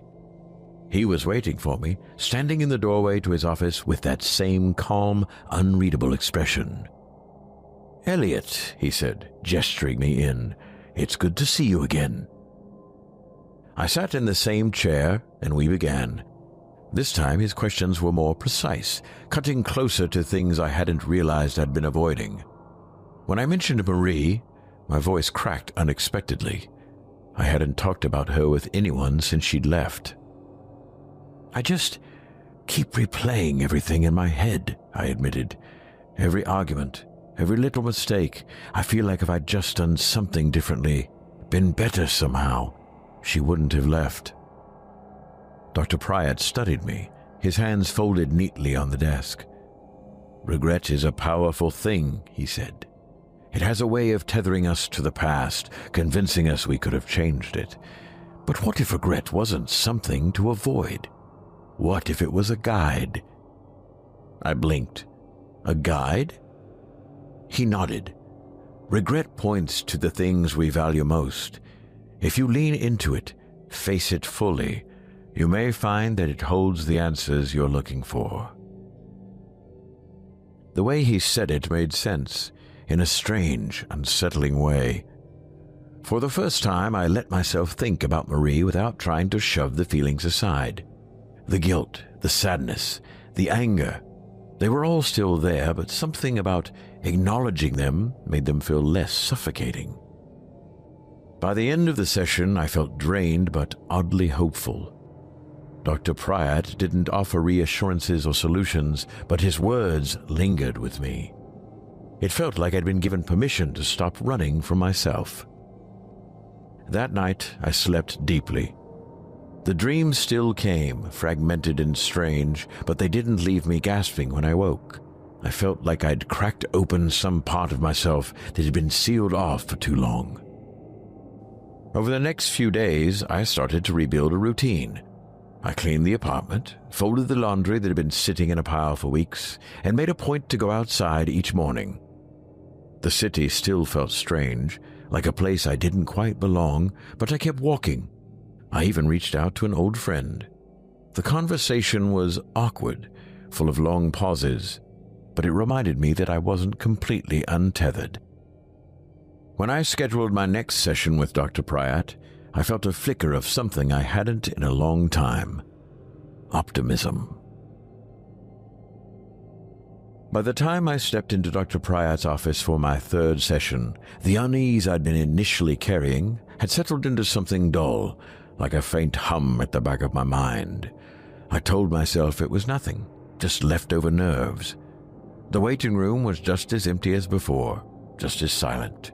Only this time, it felt like the silence was holding its breath, waiting for something. When he opened the door, I froze. He was taller. I was sure of it. The first time we met, he'd been imposing, sure, but now his frame seemed stretched, his head brushing the top of the doorway as he stepped back to let me in. He was thinner, too. His cheekbones looked sharper, his skin pale enough that I could see faint veins running beneath the surface. I blinked, shook my head. It was probably just the lighting. Stress playing tricks on me again. "Elliot," he said, his voice smooth as ever. "Come in." I hesitated for a beat before walking into the office. It was the same as always, plain, sparse, clinical. But as I sat down, I noticed the air felt heavier, the kind of weight that presses on your chest, making it harder to breathe. "How are you feeling this week?" he asked, leaning forward slightly. His movements were fluid, too precise. His dark eyes stayed fixed on mine, unblinking. I fumbled for words. "Better, I think, but I don't know. It's like there's this pressure, like I definitely noticed the progress, but everything still feels wrong somehow." He tilted his head, studying me. "Progress often brings discomfort," he said. "When we begin to confront what lies beneath, it's natural to feel resistance. Chaos is not meant to be comfortable, Elliot. It's meant to transform." The way he said it sent a chill down my spine. I opened my mouth to respond, but I caught something out of the corner of my eye. Movement. Dark tendrils, thin and writhing, curling from the top of his head.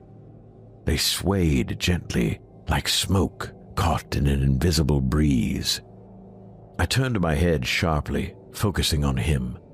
The tendrils were gone, replaced by the sharp outline of his neatly combed hair. My heart thudded against my ribs. Did you see that?" I asked, my voice shaky. He raised an eyebrow, his expression calm. "See what, Elliot?" I felt my face flush. "Nothing. It's probably nothing." He leaned back in his chair, his gaze never leaving mine. "It's not uncommon to notice distortions as you go deeper into the process," he said, his voice soothing, but laced with something I couldn't place. "These glimpses, whatever they are, they're part of the work." I didn't know what he meant, but I didn't ask. Something about the way he spoke made it clear I wouldn't like the answer. The rest of the session passed in a haze. His questions were sharper, more direct, digging into things I hadn't realized I'd buried. By the time I left, I felt wrung out, like something had been pulled from me that I wasn't ready to let go of. As I stepped into the hallway, I glanced back.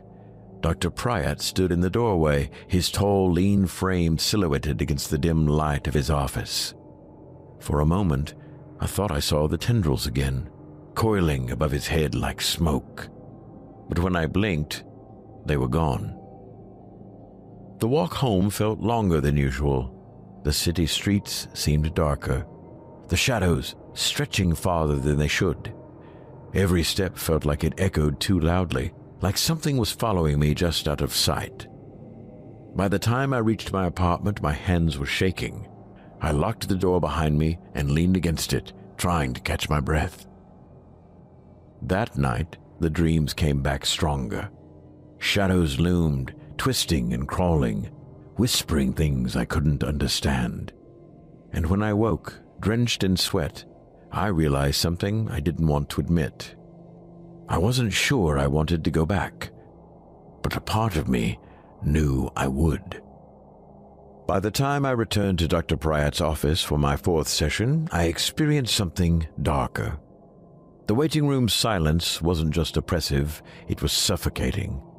The air felt dense, like stepping into a room where something terrible had just happened, but left no trace. When the door to his office opened, I couldn't suppress the shiver that ran down my spine. Dr. Pryatt wasn't just taller now, he was impossibly tall. His head nearly scraped the ceiling, his body stretched to an unsettling degree. His limbs seemed too long, his hands too slender, the pale skin pulled taut over his sharp bones. I tried to convince myself it was my imagination, but it was harder now. "Elliot," he said, his voice as calm and measured as always. "Come in." I hesitated, but his gaze held mine, drawing me forward like a thread pulling tight. His office felt different this time. The walls seemed closer, the lighting dimmer. I sat down, and for the first time I noticed his shadow. It stretched across the floor in jagged shapes, moving faintly as if alive. "How have you been feeling this week?" he asked, leaning forward.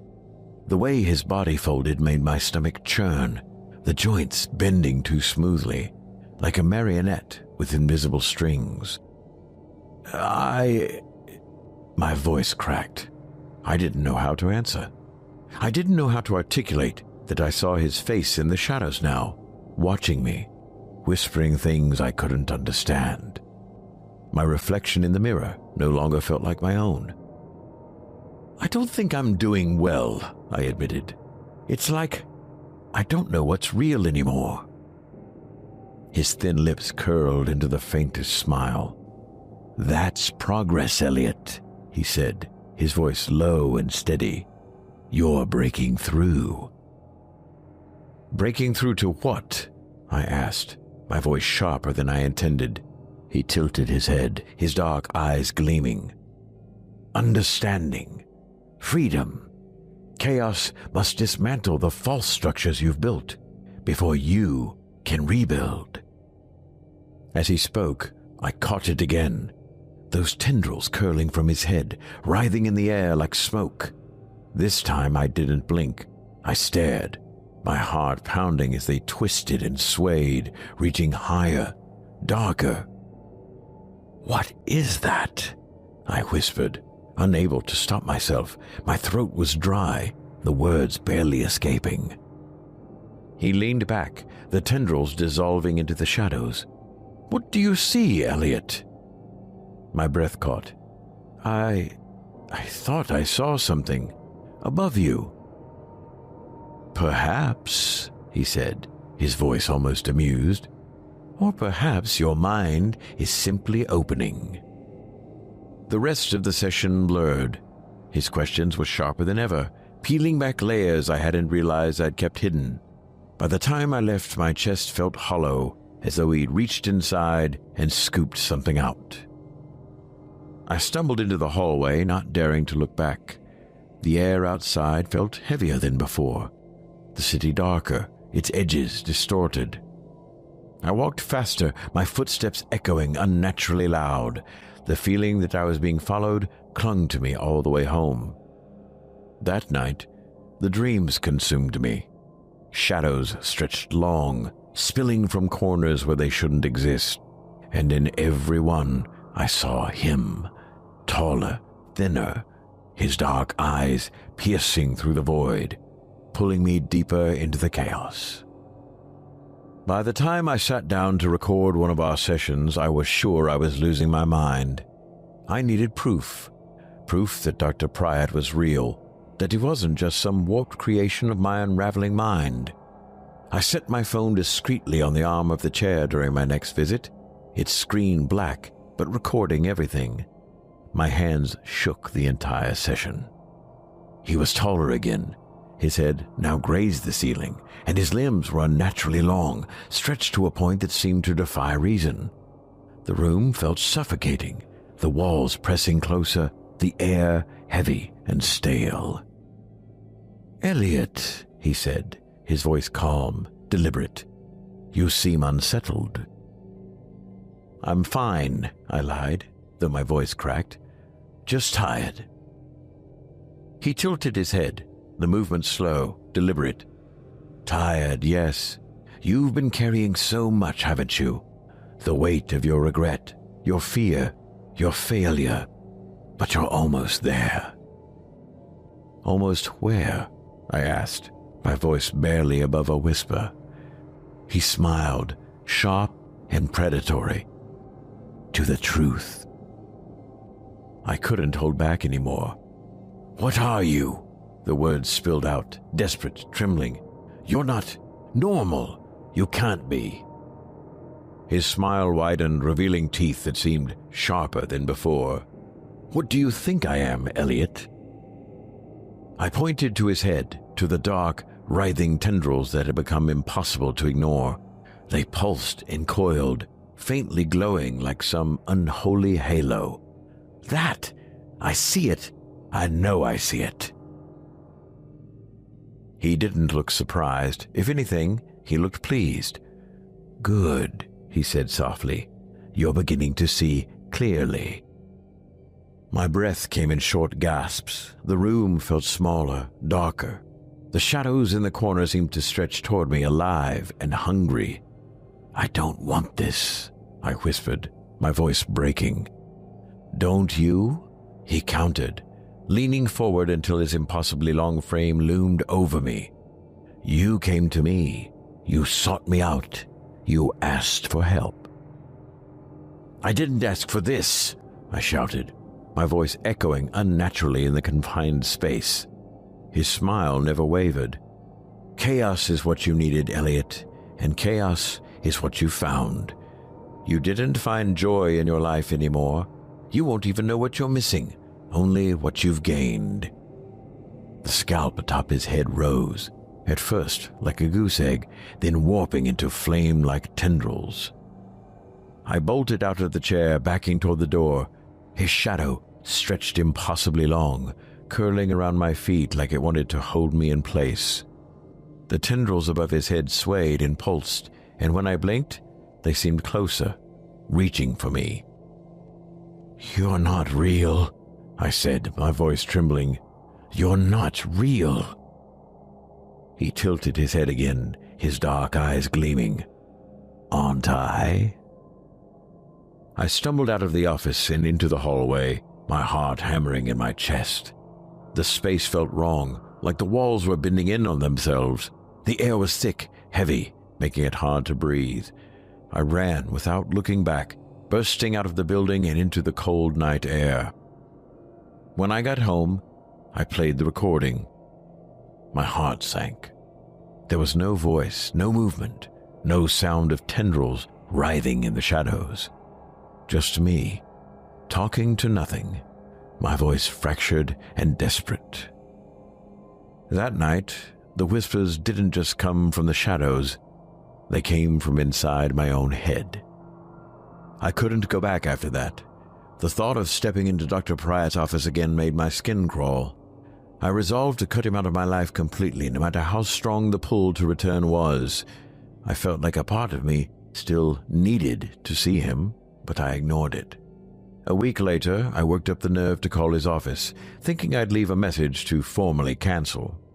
The phone rang and rang, but it never went to voicemail. I hung up, then tried again later. Same result. No answer, no automated response, just endless, empty ringing. Something felt wrong. I decided to go to his office in person to make sure it was real, to prove to myself that he was real. When I arrived, the building felt different. The dim lights in the hallway cast shadows that seemed longer, stretching unnaturally toward me. I stopped in front of what should have been his door, but there was nothing. The gold lettering, the frosted glass, the faint hum of the desk fan, it was all gone. In its place was a blank storefront. The window was solid now, the room beyond completely dark. I pressed my hand to the glass, hoping to feel some faint warmth, some proof that it had been there. But it was cold, like touching the surface of a stone that had never seen sunlight. I asked the building manager, a tired man with a bored expression, if he knew what had happened to the counselor's office. He frowned at me, squinting like I'd just asked something ridiculous. "Counselor? Nobody's rented that space in years. Just a storage room," he said, walking off before I could respond. The hallway felt narrower now, the air heavier. I stepped back, staring at the blank glass as if it might change, but it didn't. The silence in the building was so oppressive I could hear my own heartbeat. I left quickly, my footsteps echoing unnaturally loud. By the time I reached the street, I was shaking. When I glanced back at the building, it looked smaller somehow, like it didn't belong in this world. At home, the whispers were waiting for me, louder than ever. Every shadow in the apartment felt alive, curling around me, pulling me closer. My reflection in the mirror stared back with eyes that didn't feel like my own. And somewhere in the distance, faint but unmistakable, I thought I heard his voice. "You're almost there, Elliot." I stopped sleeping after that night. Whenever I closed my eyes, I saw him, not in the way a memory lingers, but like he was truly there, standing at the edge of the dark, watching. His form would shift, taller, thinner, his limbs elongated into impossible shapes. And always those tendrils writhed above his head, growing darker and more vibrant, pulsing like they carried some unspeakable power. I could feel him reaching for me. But it wasn't just the nights anymore. During the day, his voice echoed in my head, soft and patient, like a whisper carried on the wind. "You're almost there, Elliot." It repeated over and over, a mantra I couldn't escape. Even when I plugged my ears, it came from somewhere deeper, vibrating in my bones. I tried everything to make it stop. I turned up music until the speakers cracked, screamed into pillows, swallowed whiskey until my hands stopped shaking, but none of it worked. Dr. Pryatt's voice was inside me now, etched into the cracks of my mind.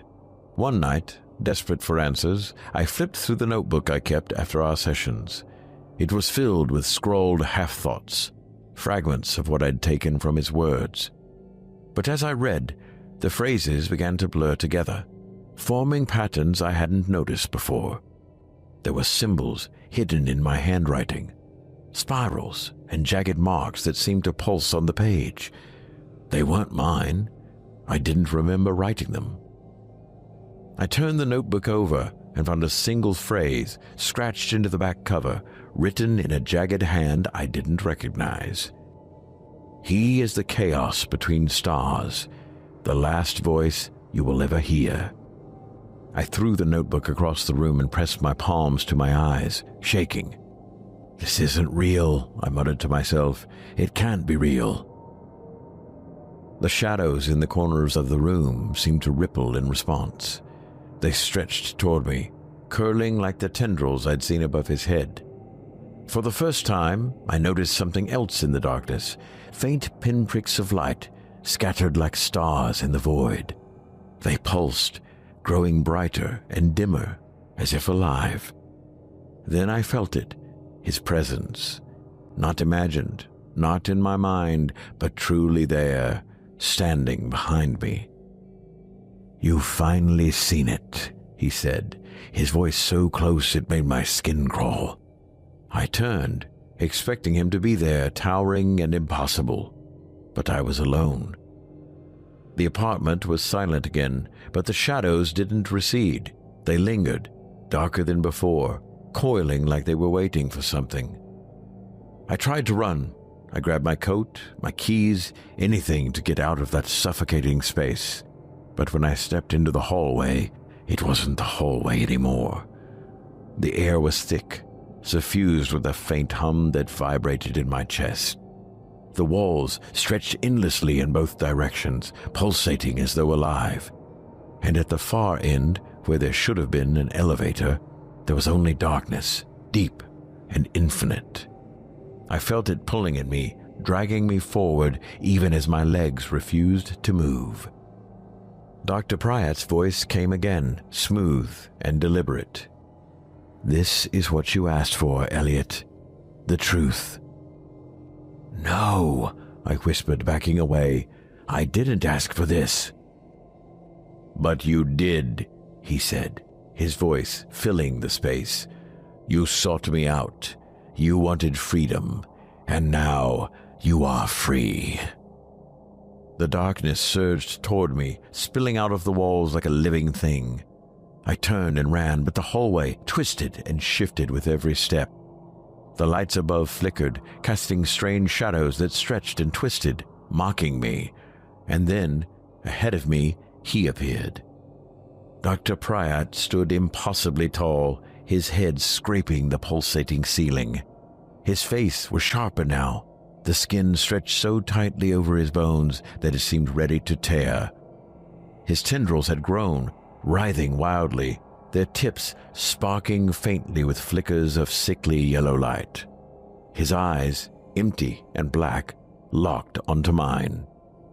You were never meant to understand, he said, stepping toward me. His voice was deeper now, layered, as though it carried the echoes of countless others speaking in unison. I am the last step, Elliot. The chaos that frees you from the illusion of control. I tried to scream, but no sound came out. The darkness closed in, swallowing the walls, the floor, the very air around me. And then he raised a hand, long, skeletal fingers reaching out. The tendrils swirled and twisted faster, their glow growing blinding. When his hand touched my chest, I felt it all at once. The weight of the stars, the cold expanse of endless void, the laughter of something ancient and cruel. My body burned, and then it dissolved, scattering like dust into the nothingness. I woke up in my apartment gasping for air. My heart pounded as I clutched at the couch, half expecting the shadows to swallow me whole. But everything was quiet. The room was still. For a moment I thought it had been a dream. But then I saw the mirror across the room. My reflection stared back at me. but it wasn't my face. It was his.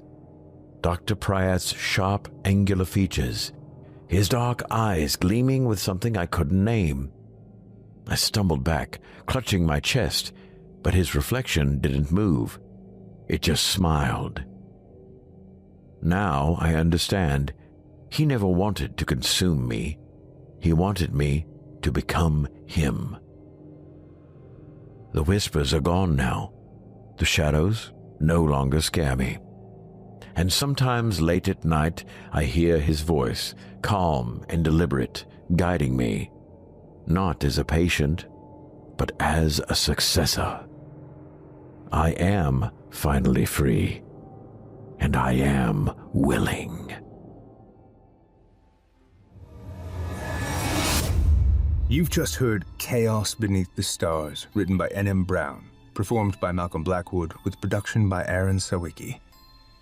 This story was originally featured on Scary Stories Told in the Dark, and we're proud to bring it to you again tonight to highlight Malcolm Blackwood's exceptional work as both host and narrator. If you enjoyed tonight's performance, we encourage you to explore Scary Stories Told in the Dark, now in its 19th season.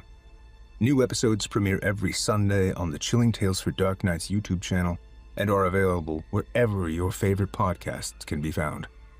Hundreds of episodes await you, including an extensive archive featuring the unforgettable performances of original host Otis Geary, alongside Malcolm's more recent contributions. There is no shortage of terror waiting for you. Why not dive in tonight? And if you haven't already, please consider following Chilling Tales for Dark Nights, leaving us a 5-star rating or review, and sharing the show with a fellow fan of the macabre. You can even find more terrifying tales at creepypastastories.com and stay up to date with Evil Idol 2025 and all our latest releases by subscribing to our YouTube channel. Of course, be sure to check out Scary Stories Told in the Dark, now in its 19th season, with new episodes premiering every Sunday on the Chilling Tales for Dark Nights YouTube channel or wherever your favorite podcasts can be found.